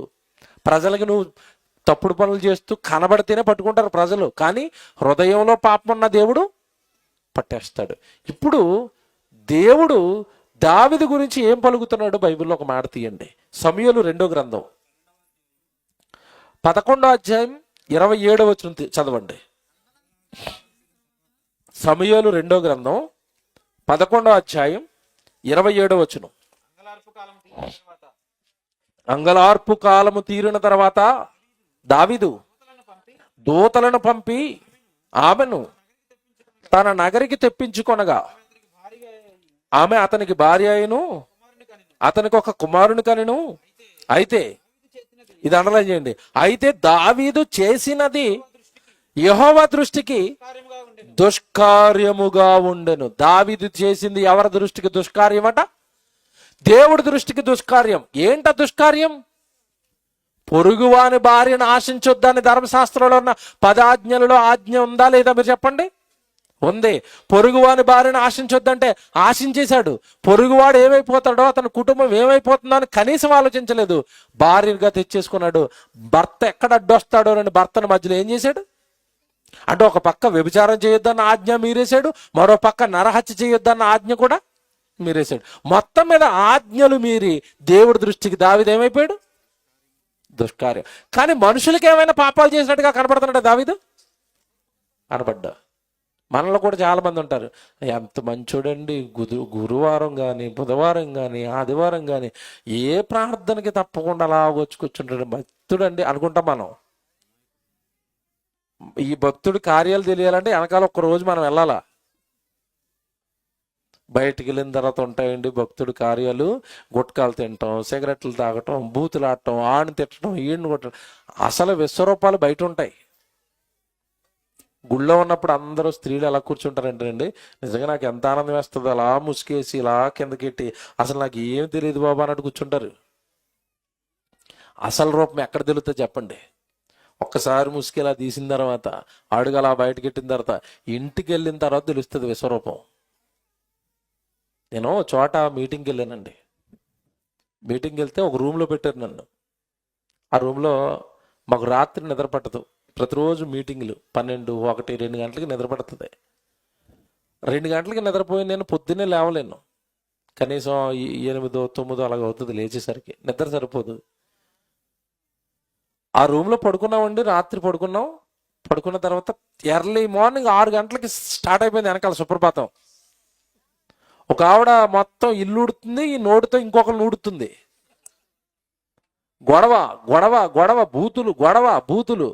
ఈ దెబ్బకండి పక్కనే చెవిలో పడేసరికి నిద్ర పట్టక లేచిపోయి వచ్చి కూర్చున్నాడు బయట. ఈలోపు తమ్ముడు వచ్చాడు, మీటింగ్లు పెట్టించింది తమ్ముడు. ఏమన్నా నిద్ర లేచిపోయారు, పడుకోలేదు ఏంటని. ఏం పడుకుంటాను ఆయన, వెనకాల ఆవిడ సుప్రభాతం ఆన్ చేసింది.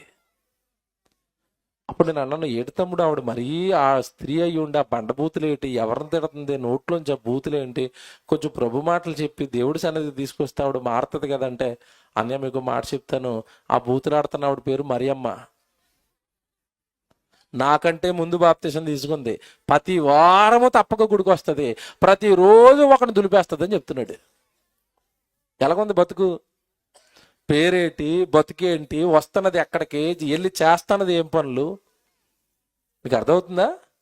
పాపం పాపమే, దేవుడు దేవుడే. నువ్వు చేస్తున్న ఈ కార్యాలు దేవుని దృష్టికి ఎలా ఉంటాయట? దుష్కార్యాలు. దావీదు చేసింది దేవుని దృష్టికి దుష్కార్యం. బ్రతుకును మార్చుకోకుండా, మాటలు మార్చుకోకుండా, నోటికి తాళం వేయకుండా, ఏది పడితే అది మాట్లాడతాను, ఏది పడితే అది చేస్తాను, ఎలా పడితే అలా జీవించేస్తానంటే చూస్తున్న దేవుడు లెక్కలు కడుతున్నాడు. మంచం పట్టిస్తాడు దేవుడు, మంచం పట్టించేస్తాడు దేవుడు. మళ్ళా చెప్తున్నాను, పాపానికి శిక్ష అనుభవించవలసిందే. తప్పులు చేయకండి, పవిత్రంగా ఉండండి, పరిశుద్ధంగా ఉండండి. ఎవరైనా ఏదైనా అంటే క్షమించుకోండి, భరించుకోండి, పోలేని దేవుడికి విడిచిపెట్టండి, ప్రశాంతంగా ఉండండి. ఎందుకు ఈ మాటలు ఏంటి, ఈ గొడవలు ఏంటి, ఈ యుద్ధాలు ఏంటి? ఎవడో నిజంగా చెప్తున్నాను, నేను చాలా మందిలో చూశానండి, అందరు కలిసి ఆదివారం గుడికి వస్తారండి, సోమవారం ఇంటికి వెళ్తారండి, వీళ్ళు మాట్లాడుకోరండి. ఇదేం గుడో, ఇదేం ఆరాధనో, వీళ్ళు వచ్చింది ఎక్కడికి, వీళ్ళకి ఏం అర్థమయ్యాడో దేవుడు ఏం అర్థం అవ్వట్లేదు. మీరంతా ఒక కుటుంబము, మీరంతా సహోదరులు, మీరంతా నా పిల్లలు, ఒకరినొకరు ప్రేమించుకోవాలి, ఒకరినొకరు ఆదరించుకోవాలి. అసలు బైబిల్లో దేవుడు చెప్పింది ఏంటంటే, గుడికి వస్తున్న వాళ్ళలో ఎవరికైనా కష్టం వస్తే పక్కోడు వెళ్ళి ఆపదలో ఆదుకోవాలి, వాడుకున్న ఆస్తులు కూడా పక్కోడికి ఇవ్వాలని, ఇంత ప్రేమగా మీరు ఉండాలని బైబిల్లో రాస్తే దేవుడు, కనీసం గుడికి వస్తున్న 2 కుటుంబాల కంటే మాటలు ఉండవండి. పగ, కక్ష. ఇక నీకు దేవుడు ఏమర్థమయ్యాడు, యేసుప్రభు ఏమర్థమయ్యాడు?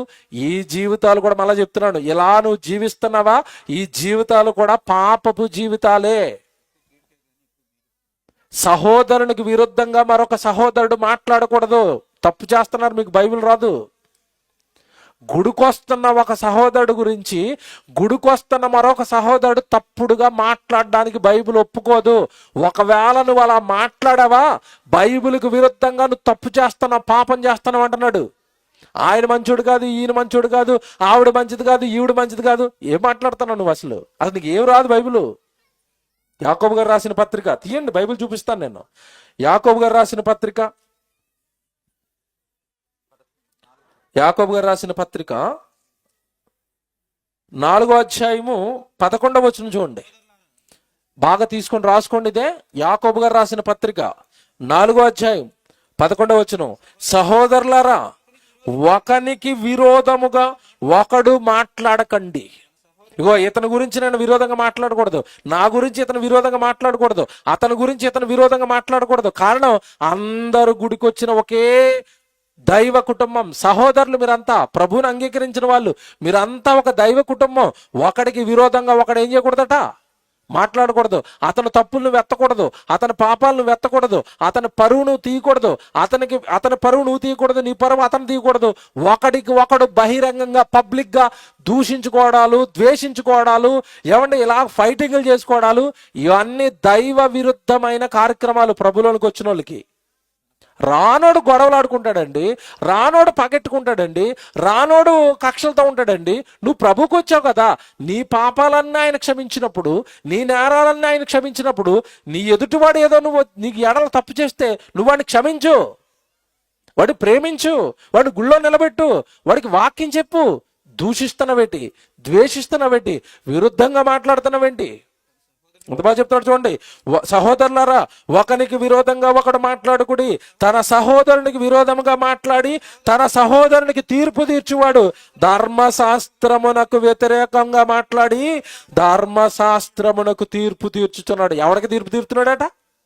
అదిటండి బాబు, బైబిల్కి విరుద్ధమట అది. వీడు మంచోడు కాదంటే నువ్వెలాగంటావు మంచోడు కాదని? ఎందుకంటే ప్రభు వాడిని చేర్చుకున్నాడు, ప్రభు వాడు పాపాలు కడిగాడు, ప్రభు వాడిని పవిత్రుని చేశాడు.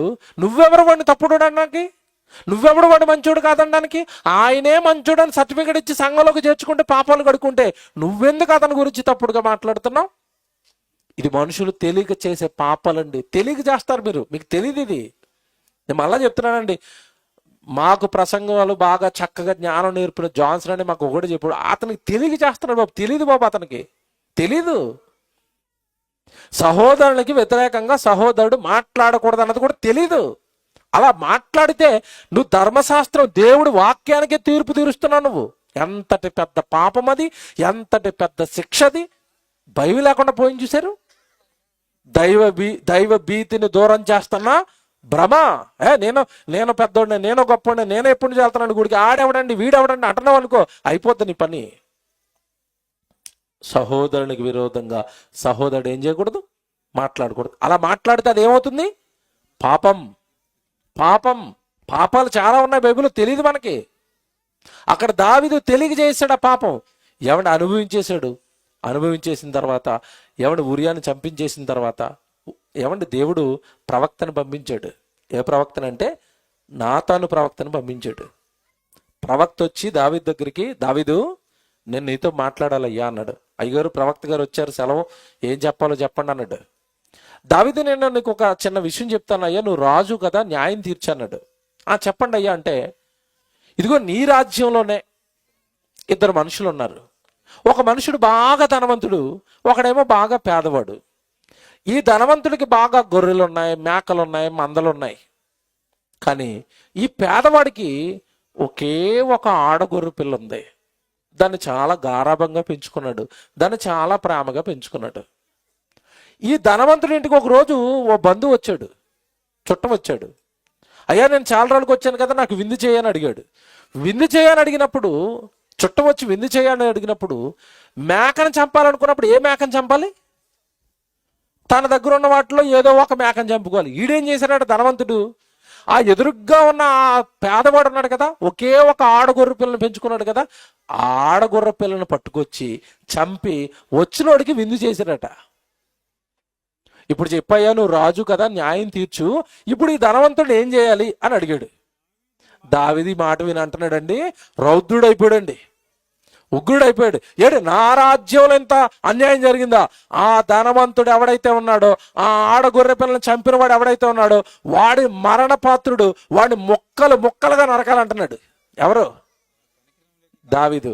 అప్పుడు నాతాను నెమ్మదిగా అన్నాడు, ఆ ధనవంతుడు ఎవరో కాదు, నువ్వే అన్నాడు. ఆ మనుషుడు నీవే అన్నాడు. దావీదుకి మతిపోయింది. నేనేటి ప్రభా, నేనెందుకు అలా చేస్తానంటే, నువ్వు చేయలేదనుకుంటున్నావా? నువ్వు చేసింది దేవుడికి తెలియదు అనుకుంటున్నావా? దేవుడు సమస్తము నాకు చెప్పి పంపించాడు. ఉరియాని చంపించేసావట, ఉరియా భార్యను తెచ్చేసుకున్నావట. చిచ్చి చిచ్చి, ఏంటి దావీదు, ఏంటి నువ్వు ఇలా మారిపోయావు? ఏంటి ఇంతటి దారుణానికి ఎందుకు ఒడిగట్టావు నువ్వు? ఒకవేళ నీకు భార్యలు కావాలన్నా, ఆస్తి కావాలన్నా, ఇల్లు కావాలన్నా, పొలాలు కావాలన్నా, ఏం కావాలన్నా నువ్వు ఎవరిని అడగాలి? దేవుణ్ణి అడిగితే ఇస్తాడు కదయ్యా. అన్యాయంగా, అక్రమంగా ఎందుకు లాక్కున్నావు? ఎందుకు ఆ కుటుంబాన్ని నాశనం చేసావు? ఎందుకు అతన్ని చంపావు? ఎందుకు ఆ భార్యని అన్యాయంగా తెచ్చుకున్నావు? ఇప్పుడు విను, నువ్వు చేసిన పాపం దేవుడి దృష్టికి చేరిపోయింది. దేవుడు చేయబోయే కార్యాన్ని చెప్పమని నన్ను పంపించాడు. నీ ప్రాణాన్ని మాత్రం క్షమించి వదిలేశాడు, కానీ నీ కుటుంబం అంతా కూలిపోబోతుంది అన్నాడు. చెప్పాడా? చెప్పాడు. ఎంతటి భయంకరమైన శిక్షలు వచ్చాయంటేనండి దావీదు మీదకి. ఇదిగో, నీ ఇంటి వారు, నీ ఇంట్లో ఉన్న నీ భార్యలు, పొరుగువాడు వచ్చి కొడతాడు. నీ కళ్ళ ముందే నీ పిల్లలు నరహంతకులు అవుతారు, నీ పిల్లలు వ్యభిచారులు అవుతారు, నీ రాజ్యం అధికారం ఊడిపోద్ది. నువ్వు రాజు అయ్యుండి కూడా నెత్తి మీద చెప్పులు పెట్టుకుని ఈ రాజ్యాన్ని వదిలి పారిపోవలసిన పరిస్థితులు ఏర్పడతాయి. ఇవన్నీ నీ మీదకు రాబోతున్నాయి. దేవుడికి విరుద్ధంగా నువ్వు చేసిన తప్పుకు, పాపానికి ఇవన్నీ శిక్షలు అన్నాడంతే. నువ్వు రహస్యంగా చేసావు, ఈ పబ్లిక్ గా అందరి ముందు తెలిసేటట్టుగా దేవుడు నిన్ను శిక్షించబోతున్నాడు అన్నాడు. ఏమో మాట్లాడుతానండి నేను, నా వైపు చూడండి అందరూ. దావీదు కంటే నేను చాలా భక్తుడిని అన్నవాళ్ళు, భక్తి పొర్రాలు అన్న వాళ్ళని ఎవరైనా ఉంటే చెయ్యొద్దండి. ఉన్నారా? దావీదుల కీర్తనలు రాశారా? దావీదుల ప్రతిరోజు బైబిల్ చదివారా? ఎవరు లేరు కదా. ఇప్పుడు అంత భక్తిపరుడైన దావీదు పాపం చేస్తేనే విడిచిపెట్టని దేవుడు, నువ్వు పాపం చేస్తే నిన్ను వదిలేస్తాడా? ఏం కదరా, మన ఇద్దరం ఒకటే కాంప్రమైజ్ అయిపోతాడా? దేవుడు అన్యాయస్తుడు కాదు. దేవుడికి పక్షపాతం. దావీదును విడిచిపెట్టని దేవుడు నిన్ను నన్ను విడిచిపెడతాడా? విడిచిపెడతాడండి? విడిచిపెట్టడు. ఇంకోటి చెప్పనా, ఒకవేళ దావీదు స్థానంలో గనక మీరుంటే, మీ దగ్గరికే ప్రవక్త వచ్చి మాటలు చెప్తే మీరేం చేస్తారు చెప్పండి? మీరేం చేస్తారు? ఇది మీకు అర్థమవుదు. ఈరోజు ఒక ముఖ్యమంత్రో, ప్రధానమంత్రో, లేదంటే ఎమ్మెల్యే ఈ పని చేశాడు, ఆ ఎమ్మెల్యే దానికి సామాన్యుడు వెళ్ళి ఏంటంటే మీరు తప్పు చేశారట కదా అన్నాడు. అప్పుడు ఆ ఎమ్మెల్యే కానీ, ముఖ్యమంత్రి కానీ, మంత్రి కానీ చెప్పినోడు ఏం చేస్తాడు? ఇంతకాలం ఎవరికి తెలియదు అనుకున్నాను, వీడికి తెలిసిపోయిందా? ఎవరక్కడ అంటే ఎవరు వస్తారు? వీడిని తీసుకెళ్ళి ఎవరికి తెలియకుండా చంపేయండి అనాల. దావీదు రాజు కదండి, ప్రవక్తను చంపించడం పెద్ద విషయమా దావీదుకి? విషయం కాదండి. ఇక్కడ మాట పట్టుకోవాలి మీరు. పాపము వలన కలుగు భ్రమచేత మీలో ఎవడునో కఠినపరచబడకుండునట్లు. అంటే పాపంలోకి వెళ్ళిపోయినాడు, ఒక భ్రమలోకి వెళ్ళిపోయి వాడు కఠినం అయిపోతాడు, మారడిక. కానీ దావీదు గొప్పోడండి, కఠినం అవ్వలేదు. నేను రాజును వై, నువ్వు ప్రవక్త, నువ్వు చెప్పేది ఏంటి, నా ఇష్టానుసారం చేస్తాను, ఎవరితో చెప్పుకుంటూ చెప్పుకో అన్నాడా? అనలేదండి. దేవుడి దృష్టికి నువ్వు చేసింది పాపం అనగానే దావీదండి ఎక్కి ఎక్కి ఎక్కి ఎక్కి ఏడ్చాడండి. నిజంగా చెప్పండి, దావీదుకున్న మనసు మనకు ఉందంటారా? మనకి ఎన్నిసార్లు అండి ప్రసంగాల్లో దేవుడు చెప్తున్నాడు, నువ్వు తప్పు చేస్తున్నావు, నువ్వు పాపం చేస్తున్నావు, ఎన్నిసార్లు చెప్తున్నాడు. మనం ఎప్పుడైనా ఏడ్చామా? ప్రసంగం విని ఎప్పుడైనా ఏడుతారండి? ప్రవక్త వచ్చి నువ్వు తప్పు చేసావని కానీ దావీదు ఏడ్చాడండి. అప్పుడే అయ్యో నన్ను క్షమించండి, నేను చేసిన ఈ పాపాన్ని ఎలా కడుక్కోవాలి, ఈ పాపాన్ని నన్ను దేవుడు పరిహరించాలంటే నేను ఏం చేయాలని ప్రవక్త కాళ్ళు పట్టుకుని ఏడ్చాడండి. మంచోడే కదా దావీదు, మనకంటే చాలా మంచోడు, చాలా గొప్పోడు. నువ్వు పాపం చేస్తున్నావు అనగానే సరి చేసుకున్నాడు. ఈరోజు ప్రజలు ఏం చేస్తారో తెలుసండి, నా అనుభవం చెప్తున్నానండి. నువ్వు తప్పు చేస్తున్నావని ఎవరితో మేము చెప్పామనుకోండి, అక్కడ దైవజనుడు కదా ఏమనలేక సర్లే అని నేనేసి పక్కకి వెళ్ళి అంటున్నారు, ఆయన మంచోడేటి. చూసారు ఎలాగుందా? ఆయన మంచోడేటి, ఆయన ఎన్నో చేస్తాడులేండి, మనకు చెప్తాడేటి, రహస్యంగా చేసుకుంటాడు ఆయన. చూసారా? ఒరే తప్పు మానేయరా అని చెప్పినోడే ఏం చేస్తున్నారు ఈరోజు? తప్పుడోని చేస్తున్నారు. లేదా సమాజం ఇలాగా పాపాలు దిద్దుకోండి అంటే నువ్వేమైనా మంచోడువా? అతను ఏమైనా మంచోడు? ముందేమండి, దేవుడు భయం ఉంటుంది ఎంతకంత. పక్కకి వెళ్ళిపోయి ఆయన అలాగే చెప్తారు, పాస్టర్లు వాళ్ళు మంచోళ్ళు ఇటు వాళ్ళు చేయట్లేదు, ఇటు వ్యభిచారాలు మనం చేస్తే ఏమవుతుంది, దేవుడు ఏమనలేండి అండా. దావీదునే విడిచిపెట్టని దేవుడు నిన్ను విడిచిపెడతాడా? విడిచిపెడతాడండి? దావీదు గోజాడండి. బాబోయ్ నేను తప్పు చేసేసాను, నన్ను క్షమించమని దేవుడిని ఎంత వేడుకున్నా నాతను ఒకటే చెప్పాడు, నేను చేసేదేమీ లేదు, దేవుడు ఆల్రెడీ నిన్ను శిక్షించడానికి డిసైడ్ అయిపోయాడు, శిక్షల కోసం ఎదురు చూడనడంతే. పాపము కలిగించు భ్రమ, ఆ భ్రమతో మనిషికి ఏమొస్తాయి? ఆ భ్రమలో కఠినాత్ముడు ఇంకా అయిపోతున్నావా, భయంకరమైన శ్రమలు వస్తాయి. దావీదుకి వేయవలసిన శిక్ష దావీదుకి వేశాడు. దావీదు తర్వాత మారు మనసు పొందాడు, నేను తప్పు చేశానని ఒప్పుకున్నాడు. ఎవడో మాట అడిగినాను నేను మిమ్మల్ని, ప్రతి చర్చిలోనండి 31st నైట్ ఒక ప్రేయర్ అవుతుంది. ఏం ప్రేయర్ చెప్పండి? All night prayer. ఓకే, ఈ 31వ తారీఖు రాత్రి ఆల్ నైట్ ప్రేయర్లో ప్రజలందరూ ఇలా నమస్కారాలు పెట్టి దేవుడిని ఏమడుగుతారు చెప్పండి? తండ్రి ఈ సంవత్సరం అంతా తప్పు చేసేసానేమో, పాపాలు చేశాను, నన్ను క్షమించండి, రేపు 1వ తారీఖు నుంచి ఏమి చేయమంటారు?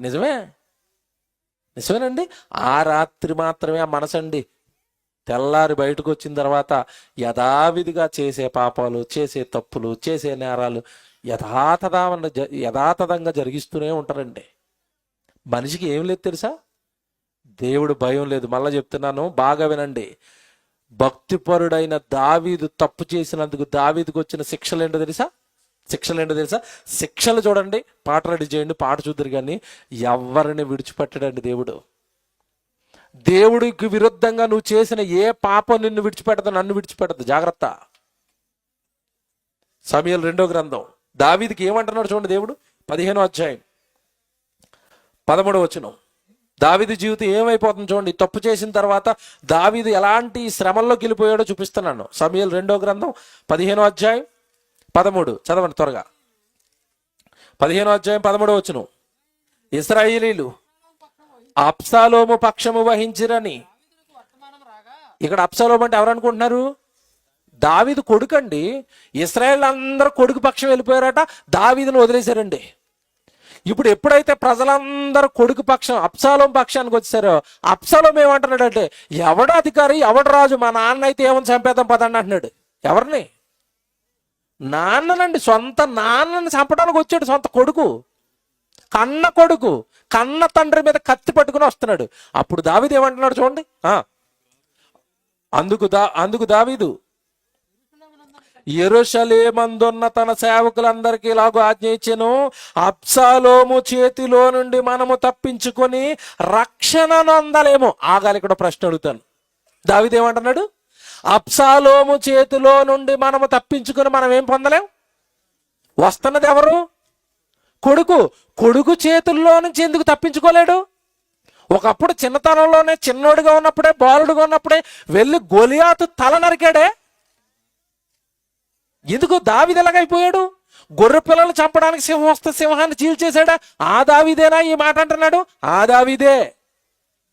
ఎందుకు మనం రక్షణ పొందలేము, ఎందుకు మనం యుద్ధంలో గెలవలేము అంటున్నాడంటే, ఒకప్పుడు దేవుడు తోడుగా ఉన్నాడు, ఇప్పుడు ఎవరు లేరు దావీదుకు తోడుగా. నువ్వు పాపం చేశావు, పాపం నాకు ఇష్టం ఉండదు, విడిచిపెట్టాను దావీదు. నిన్ను విడిచేశాడండి. విడిచేస్తేనండి వచ్చిన శిక్షలకండి భరించలేకపోతున్నాడండి దావీదు. చూడండి, అలా చదవండి కిందకి వెళ్ళేసరికి, మనము పారిపోదాము రండి, అతడు హఠాత్తుగా వచ్చి మనలను పట్టుకొనకను, మనకు కీడు చేయగను, పట్టణము నుండి కత్తివాత చేత హతము చేయక ఉండినట్లు మనం త్వరగా వెళ్ళిపోతాం రండి. ఎక్కడి నుంచి వెళ్ళిపోతాడు దావీదు? ఇప్పుడు ఎక్కడి నుంచి వెళ్ళిపోతున్నాడు? అంతఃపురంలో నుంచి దావీదు పరుగులు పెట్టవలసిన పరిస్థితి వచ్చింది. ఎందుకో చెప్పాలా? ఎందుకు? పాపము చేసి దేవుడికి విరోధి అయి దేవుడిచ్చిన అధికారం, దేవుడిచ్చిన చక్కటి జీవితం అన్ని నాశనం చేసుకున్నాడండి, పోగొట్టుకున్నాడండి. పాపము వలన కలుగు భ్రమలో పడ్డాడు. ఆ భ్రమ జీవితాన్ని నాశనం చేసింది. భ్రమలో నేను ఏం చేసినా పర్వాలేదు అనుకుని తప్పు మీద తప్పు చేసుకుంటూ పోయాడు. జీవితం సర్వనాశనం అయిపోయింది. చివరికి దావీదు బ్రతుకు ఎలా మారిపోయింది తెలుసండి? 30వ వచనం చదవండి. ఇక్కడే 30వ వచనం.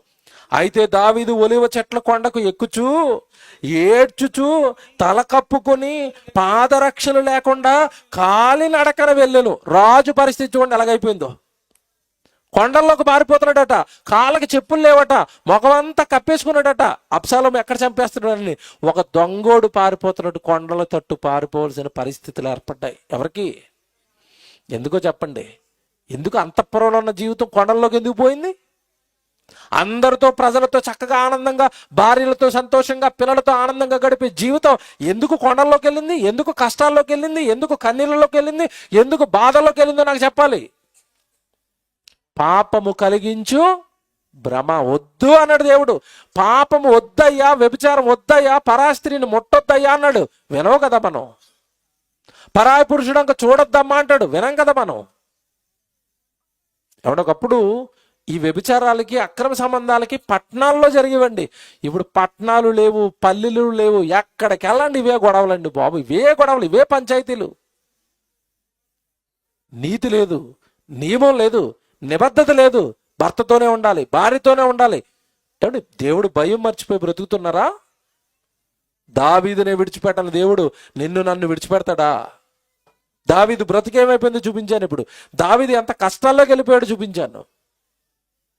ఈ కష్టాల్లోకి వెళ్ళిపోయిన తర్వాత ఎవడైనా ఏమనుకుంటాడంటే, ఇంకేముందండి, ఇంక దేవుడు నన్ను వదిలేశాడు, నా జీవితం నాశనం అయిపోయింది అని కఠినం అయిపోతాడు. కానీ దావీదు ఏం చేశాడు తెలుసండి? నో, నేను తప్పు చేశాను, ఈ శిక్షలకి నేను అర్హుడినే, కానీ దేవుడిని కనుక నేను క్షమించమని అడిగితే, దేవుడి వైపు కనుక నేను తిరిగితే నా పాపాలను కడిగేస్తాడు, నాకు మళ్ళా పూర్వపు స్థితి ఇస్తాడు. దేవుడు కరుణమయుడు, దేవుడు నా పాపాలను కడిగేవాడు, దేవుడు నా పాపానికి ప్రాయశ్చిత్తం ఇస్తాడు అని నిజంగానండి దేవుడిని గోజాడిన విధానం ఆశ్చర్యాన్ని కలిగిస్తుంది. బైబిల్లో దావీదు గోజాడిన విధానం ఆశ్చర్యాన్ని కలిగిస్తుంది. ఎందుకంటేనండి దేవుడు చేతిలో ఎంతటి భయంకరమైన శ్రమ ఉంటుందో పడుతున్నాడు. దేవుడు కనుక వదిలేస్తే జీవితం ఎలా నాశనం అయిపోతుందో చూస్తున్నాడు. ఏమన్నా ఈరోజు ప్రజలందరికీ చెప్తున్నాం, దేవుడు అన్నాడు భయపడండి, దేవుడు అన్నాడు భయపడండి అంటే ఎవరైనా భయపడతారండి? భయపడరు. నా పాపం నా ఇష్టం అంటున్నాడు. ఒకవేళ నువ్వు అలా బ్రతికితే నీ జీవితం ఎలాంటి ప్రమాదంలో పడుతుందో పాటేస్తారు. పాట చూడండి, లైట్లు ఆపండి, పాట చూడండి. దేవుడికి గనక మన జీవితం మీద కోపం వచ్చిందా, ఇదిగో నీ బ్రతుకు కానీ నా బ్రతుకు కానీ ఇవి ఇలా మారిపోతాయి. దేవుని చేతిలో పడితే జీవితం అంత భయంకరం. ప్రమాదం నిన్ను ఏ మూల నుంచి ఏ రూపంలో నిన్ను తరుముతుందో కూడా నీకు అర్థం కాదు. ఇది రోగమా, వ్యాధ, కష్టాల, బాధల. పిల్లరా, దయచేసి చెప్తున్నాను, దేవుడి చేతిలో పడకండి. పాపపు జీవితాన్ని విడిచిపెట్టండి, మారు మనస్సు పొందండి. తప్పు చేసిన తర్వాత, పాపం చేసిన తర్వాత, దేవుడు శిక్షలు వేస్తున్న తర్వాత దావీదు ఒక కీర్తన రాశాడు, 51వ కీర్తన. నిజంగా కీర్తన ఈ రాత్రి మీరు మనస్ఫూర్తిగా చదవాలి, హృదయపూర్వకంగా వినాలి. మీరు ఇప్పటి వరకు తెలుసో తెలియకో తప్పులు, పాపాలు, నేరాలు చేస్తే దయచేసి ఆ పాపపు భ్రమలో కఠినమైపోకుండా, ఆ పాపాన్ని కొనసాగించకుండా ఇదిగో దావీదు చేస్తున్న పని చేయండి. ఏం చేయాలి? 51వ కీర్తన 1వ వచనం ఏమంటున్నాడు చూడండి. దేవుడిని, దేవా దేవా, గుర్తొచ్చాడు దేవుడు, తప్పు చేసేసాను తండ్రి, దేవా నీ కృప చొప్పున నన్ను కనుకరింపుము, నీ వాత్సల్య బాహుల్యము చొప్పున నా అతిక్రమములను తుడిచివేవయ్యా. ఏమండి, ఒకే ఒక్క తప్పు చేశాడండి మహానుభావుడు దావీదు. గొప్పోడండి, మంచోడండి, మనకంటే 100,000 రెట్లు మంచోడండి. ఆయన కాలి గోటికి కూడా మనం సరిపోవండి, అంత భక్తిపరుడు. అన్ని కార్యాలు చేశాడు దేవుడికి. ఒకే ఒక తప్పు చేసి, ఒకే ఒక పాపం చేసి దేవుడిని గోజాడుతున్న విధానం చూడండి. నీ వాత్సల్య బాహుల్యం చొప్పున నా అతిక్రమమును తుడిచేయ్యా, తెలుసో తెలుగు తప్పు చేశానయ్యా. ఆ రోజు నేను నీ ధర్మశాస్త్రం నా హృదయంలో ఉన్నా సరే మీరేశానయ్యా, అపవాది నన్ను పడగొట్టిందయ్యా, ప్లీజ్ ప్లీజ్ అని బతిమాడుతున్నాడు అండి దావీదు. తర్వాత మాట చూడండి, నా దోషము పోవునట్లు నన్ను బాగుగా కడుగుము, నా పాపము పోవునట్లు నన్ను పవిత్రపరచుము. ప్లీజ్ నన్ను పవిత్రత ఇచ్చేవా, ఆ పాత రక్షణ ఇచ్చేవా, ఆ పాత దేవుడుగా నా వెనకున్నావు కదా. ఒకప్పుడు దావీదు కత్తి పడితే యుద్ధానికి వెడితే 10,000 మంది తలలు నరికాడు కదా, అది కదా దావీదు. ఎక్కడ 10,000 మందిని నరికిన దావీదు, ఎక్కడ ఈరోజు చెప్పులు లేకుండా కొండలకు పారిపోతున్న దావీదు. నా బ్రతుకి స్థితికి జారిపోవడానికి కారణం నేను నీకు విరుద్ధంగా చేసిన పాపమయ్యా. ప్లీజ్ నా దోషాలను కడిగేవయ్యా, నా దోషము పోవునట్లు నన్ను బాగుగా కడుగుము, నా పాపము పోవునట్లు నన్ను పవిత్రపరచుము. 3వ వచనం, నా అతిక్రమము నాకు తెలిసే ఉన్నవి. ఇది అండర్లైన్ చేయండి. ఇది నీకు నాకు రావలసిన మారు మనస్సు. మళ్ళీ అడుగుతున్నాను, ఏముంది చెప్పండి అక్కడ గట్టిగా అందరూ అనండి ఒకసారి. నా అతిక్రమములు నాకు తెలిసే ఉన్నవి. ఒకసారి అనండి అందరూ. అంటే అర్థం ఏంటి? ఇప్పుడు మీ నోటితో మీరు ఏమంటున్నారు? తండ్రి నేను చేస్తున్నావని నాకు తెలుసు, కొంచెం నన్ను క్షమించండి, నేను వదిలేస్తానని అన్నారు. రేపటి నుంచి వదలలేదా? పాట చూసారా? పాట ఎలాగొని చూసారా? నెక్స్ట్ అదే మన జీవితం. పాపాన్ని వదలాలంటే మంచం పట్టించేస్తాడు దేవుడు. అదే చెప్పాను. నరకానికి చూపిస్తుంది. నరకం అంటే ఏంటో ట్రయల్ వర్షన్ భూమి మీద వేసేస్తాడు నీకు. వద్దు. పవిత్రమైన జీవితం కదా, పరిశుద్ధమైన జీవితం కదా, భక్తితో బ్రతుకు, భయంతో బ్రతుకు. ఎక్కడ మీకు ఇలాంటి ప్రసంగాలు చెప్పరు. సువార్త సేవలకు వస్తే దేవుడు నిన్ను ఆశీర్వదించును గాక, దేవుడు నిన్ను దీవించును గాక అంటారు. ఇంకెప్పటికీ అలాగే ఉంటారు మీరు. కొంచెం ఇలాంటి పాటలు వింటే, ఇలాంటి ప్రసంగాలు వింటే దేవుడు అంటే మనకేం కలుగుతుంది? భయం. దేవుడు ప్రేమమయుడే, నువ్వు ప్రేమ కలిగిన దానివే. నీ కొడుకు రోజు నీకు వ్యతిరేకంగా మాట్లాడుతున్నాడు, ఎన్ని రోజులు భరిస్తావు? ఎన్ని రోజులు క్షమిస్తావు? నేను ప్రేమమయుడిని, నా కొడుకు ఏం చేసినా పర్వాలేదని సంకన పెట్టుకుంటావా? చెప్పి చెప్పి చెప్పి చిరాకు వచ్చిన తర్వాత బెల్ట తీవో రోజు. మరి దేవుడు నువ్వేం చేసినా నిన్ను దీవెంతో కూర్చుంటాడు, ఆ చేతులకి ఎత్తుకుని ఉన్నాడు ఆ దీవించడానికి. ఎవరు చెప్పారు నీకు ఇది? దావీదును విడిచిపెట్టని దేవుడు నిన్ను విడిచిపెడతాడా? నన్ను విడిచిపెడతాడా? దేవుడికి విరుద్ధంగా తప్పులు, పాపాలు, నేరాలు చేస్తుంటే మోషే లాంటి భక్తుడినే విడిచిపెట్టలేదు. లక్షల మందిని దేవుళ్ళు నడిపిస్తున్న నాయకుడు, సేవకుడు ఒకే ఒక రోజు చిన్న పొరపాటు చేశాడంతే దావీదు, క్షమించండి మోషే. ఏమన్నాడు తెలుసా? ఇదిగో నేను మాట్లాడమంటే మాట్లాడాలి, నేను కొట్టు అన్నప్పుడు మాత్రమే కొట్టాలి. బండతో మాట్లాడు అన్నాడు, పొరపాటు కొట్టడం అలవాటమే, కొట్టాడు. అంతే. సీరియస్ అయిపోయాడు దేవుడు. ఇదిగో నా మాట నువ్వు వినలేదు సరిగా మోషే, నువ్వు పాలు తేళ్లు ప్రవహించే దేశానికి వెళ్ళవు అన్నాడు. అంతే. ఏమంటే నిజంగా ఆ రోజు మోషే గోజాడాడు, ప్లీజ్ బ్రోవా, ప్లీజ్ బ్రోవా, ప్లీజ్ బ్రోవా. లేదు, నేను ఒక్కసారి శాసనం చేశానంటే శాసనమే, నువ్వు వెళ్ళవు అక్కడికి అన్నాడు. అంతే. ఎవరిని? మోషేని. లక్షల మందిని నడిపిస్తున్న సేవకుడు తప్పు చేస్తేనే ఊరుకోలేదు. నేను మిమ్మల్ని అడుగుతున్నాను, గుడికి ఎంతమందిని నడిపించారు? ఎక్కువ మాట్లాడితే మేము రావడమే కష్టమంటారు మీరు. పాస్టర్ గారు 10 అనౌన్స్మెంట్లు చేయాలా, పక్కోడు ఎవడో రండి రండి అని బతిమాలితే కానీ గుడికి రావు. ఎవడు నువ్వు తప్పులు, నేరాలు, పాపాలు చేస్తే దేవుడు దీవిస్తూ ఉంటాడా పైనుండి? ఎవరు చెప్పారు నీకు? ఎవరు చెప్పారు? ప్రేమామయుడిలో ఉన్న మరొక కోణం కొరడామయుడు. రక్షకుడు అనుకుంటున్నా యేసు ప్రభు, శిక్షకుడుగా కూడా మారతాడు నువ్వు తప్పు చేస్తే, నువ్వు మారకపోతే. కాబట్టి బైబిలు ఎంత బాగా చెప్పాడంటే, ఇదిగో నా దోషములు నాకు తెలిసాయి అన్నవి తండ్రి, నాకు తెలిసిపోయింది నేను ఏ తప్పు చేశానో ఆ తప్పుని ఇప్పటి నుంచి వదిలేస్తాను తండ్రి, నా పాపాన్ని క్షమించండి, నా పాపాన్ని క్షమించండి. దావీదండి ఎంత మంచి మాటలు మాట్లాడతారు. కొన్ని చూపు ముగిస్తాను. 7వ వచనం చదవండి. 7వ వచనం, నేను పవిత్రుడగునట్లు హిస్సోపుతో నా పాపమును పరిహరింపుము, హిమము కంటే నేను తెల్లగా ఉండునట్లు నీవు నన్ను కడుగుము, కడుగు కడుగు కడుగు. ఎవడు ఏ భక్తుడైనా దేవుడి దగ్గరకు వచ్చి అడుగుతాడండి, నా పాపాలు కడిగే తండ్రి, నా పాపాలు కడిగే తండ్రి అంటాడా? నాకు ఒంట్లో బాగలేదు తండ్రి, నాకు నీరసంగా ఉంది తండ్రి, మా ఇల్లు ఆగిపోయింది తండ్రి, మా ఓడు చదువు ఆగిపోయింది తండ్రి. మరి పాపాలు కడుక్కోబెట్టి ఎప్పుడు ఇల్లులు, పొలాలు, ఆస్తులు, ఆరోగ్యాలు, ఆశీర్వాదాలు, ఈ పాపాల విషయంలో భయం ఏమి లేదా? అందుకే వేసాను టైట్లు, దైవ భీతిని దూరం చేస్తున్న పాపపు భ్రమ. పాపము చేస్తూ కూడా దేవుడు భయం లేదు నీకు. ఏం చేస్తాడులే అనుకుంటున్నావు, ఏమవుతుందిలే అనుకుంటున్నావు. ఇదిగో దావీదు జీవితం ఇలా ఉంది. ఆయన మంచోడు గనక మారు మనసు పొంది ఇలాంటి ప్రార్థనలు చేస్తున్నాడు. నా పాపాలను కడిగే తండ్రి, నా పాపాలను కడిగే తండ్రి. 11వ వచనం చదవండి. 11వ వచనం, నీ సన్నిధిలో నుండి నన్ను త్రోసివేయకుము, నీ పరిశుద్ధాత్మను నా యొద్ద నుండి తీసివేయకుము, నీ రక్షణానందము నాకు మరలా పుట్టించు తండ్రి. ఒకప్పుడు నేను యుద్ధానికి వెళ్తే తిరుగులేదు కదా తండ్రి, ఇప్పుడేడు తండ్రి యుద్ధానికి వెళ్ళాల్సి నేను పారిపోతున్నాను. రక్షణ ఆనందం ఏది నా జీవితంలో లేదు. నేను ఏం చేసినా నాకు కలిసి రావటం లేదు. నేను ఏం చేసినా నేను ఇరుకుల్లో ఇబ్బందుల్లో పడిపోతున్నాను. కారణం, నీ సన్నిధిలో నుండి నన్ను తోసేశావు. నీ సన్నిధి లేదు నాతో, ఇప్పుడు నీ తోడు లేదు ఇప్పుడు నాతో, నీ సహాయం లేదు నాతో. అందుకే నేను జయించిన రాజులందరూ నన్ను తరుముతున్నారు, చివరికి నా కొడుకు నన్ను తరుముతున్నాడు. ప్లీజ్ అయ్యా, నిన్ను బతిమాడుతున్నానయ్యా, మరలా నాకేం కావాలి?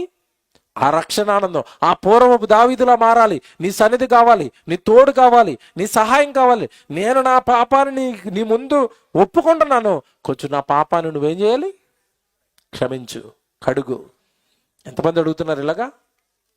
ఒకవేళ అడగలేదా, పాపంతోనే ఉంటానండి, నేను పాప పనులే చేసుకుంటానండి, వ్యభిచారం, దొంగతనం, గుట్కాలు, మందు, సిగరెట్లు, దేవుడికి వ్యతిరేకంగా ఇలాగే బతికేస్తానండి అంటావా? ఒక మాట రాశాడు దేవుడు, సామెతల గ్రంథం 21వ అధ్యాయం 15వ వచనం చూడండి. 15వ వచనం చదవండి. సామెతల గ్రంథం 21వ అధ్యాయం 15వ వచనం, న్యాయమైన క్రియలు చేయుట నీతిమంతునికి సంతోషం. బాగా వినండి, న్యాయంగా నువ్వు బ్రతుకుతున్నప్పుడు ఆ క్రియలు నీకేమిస్తాయి? సంతోషంగా ఉంటాయి. నీతిగా, న్యాయంగా, యథార్థంగా బ్రతుకుతున్నవాడు ధైర్యంగా రొమ్ము విరుచుకుని బ్రతుకుతాడు. అదే తప్పు చేస్తున్నవాడు, పాపం చేస్తున్నవాడు దాక్కును బ్రతకవలసిన పరిస్థితులు వస్తాయి. కింద చూడండి ఏమంటున్నాడు, కింద మాట, పాపము చేయు వారికి అది భయంకరమట. ఆ పదం చూసారా? పాపము చేయు వారికి ఆ పాపమే భయంకరంగా మారిపోతుంది. పాట చూసారు కదా ఎంత భయంకరంగా ఉందో. మన జీవితంలో కూడా ఒకవేళ అలాంటి తప్పులు మనలో ఉంటే మన జీవితం కూడా ఎలా మారిపోద్ది? భయంకరంగా మారిపోద్ది. మిమ్మల్ని ప్రేమించి చెప్తున్నాను, భయపెట్టడానికి చెప్పడం లేదు. దేవుడు మనసు చెప్తున్నాను, దేవుడు లేఖనాలు చెప్తున్నాను. ఇప్పటి వరకు ఏవో చేశారా? పాత సంవత్సరంలో 2024లో వదిలేయండి, అన్నీ వదిలేయండి. పరిశుద్ధంగా ఉండండి, చక్కగా గుడికి రండి, బైబిల్ చదువుకోండి, ప్రార్థన చేయండి, దేవుడు పనుల్లో ఉండండి, దేవుడిని సంతోషపెట్టండి, దేవుడిని ఆనందపెట్టండి. ఎవరినైనా ఒకటి గుళ్ళోకి రప్పించడానికి ప్రయత్నించండి. మీ బ్రతుకుని దిద్దుకోండి, చక్కగా సహోదరులందరితో కలిసి ఉండండి, ప్రేమగా ఉండండి, అందరూ కలిసి దైవ కార్యక్రమాలు చేయండి, దేవుడిని సంతోషపెట్టండి. మీరు, మీ కుటుంబం, మీ పిల్లలు దేవుడి కాపుదలలో సంతోషంగా ఆనందంగా ఉంటారు. ఆ జీవితాన్ని విడిచిపెట్టి ఈ పాపం చేసి ఈ భయంకరమైన శిక్షల్లోనికి వెళ్ళి దేవుడు తోడును పోగొట్టుకుని, పరిశుద్ధాత్మ సహాయాన్ని పోగొట్టుకుని ఏంటి జీవితం? మళ్ళా చెప్తున్నాను, కఠినపరుచుకోకండి. చివరి మాట, సామెతల గ్రంథం 28వ అధ్యాయం 14వ వచనం. సామెతల గ్రంథం 28వ అధ్యాయం 14వ వచనం, నిత్యము భయము కలిగి ప్రవర్తించువాడు ధన్యుడు, హృదయమును కఠినపరుచుకున్నవాడు కీడులో పడిపోతాడట. చూసారా, మనకి ఎప్పుడు ఉండాలట భయం?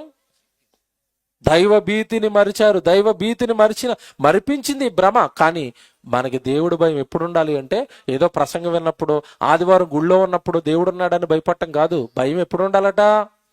నిత్యము. ఆ పదం చూసారా? నిత్యము భయము కలిగి ప్రవర్తించువాడు ధన్యుడు. అంటే దేవుడు భయం మనకి ఎప్పుడు ఉండాలమ్మా? నిత్యము.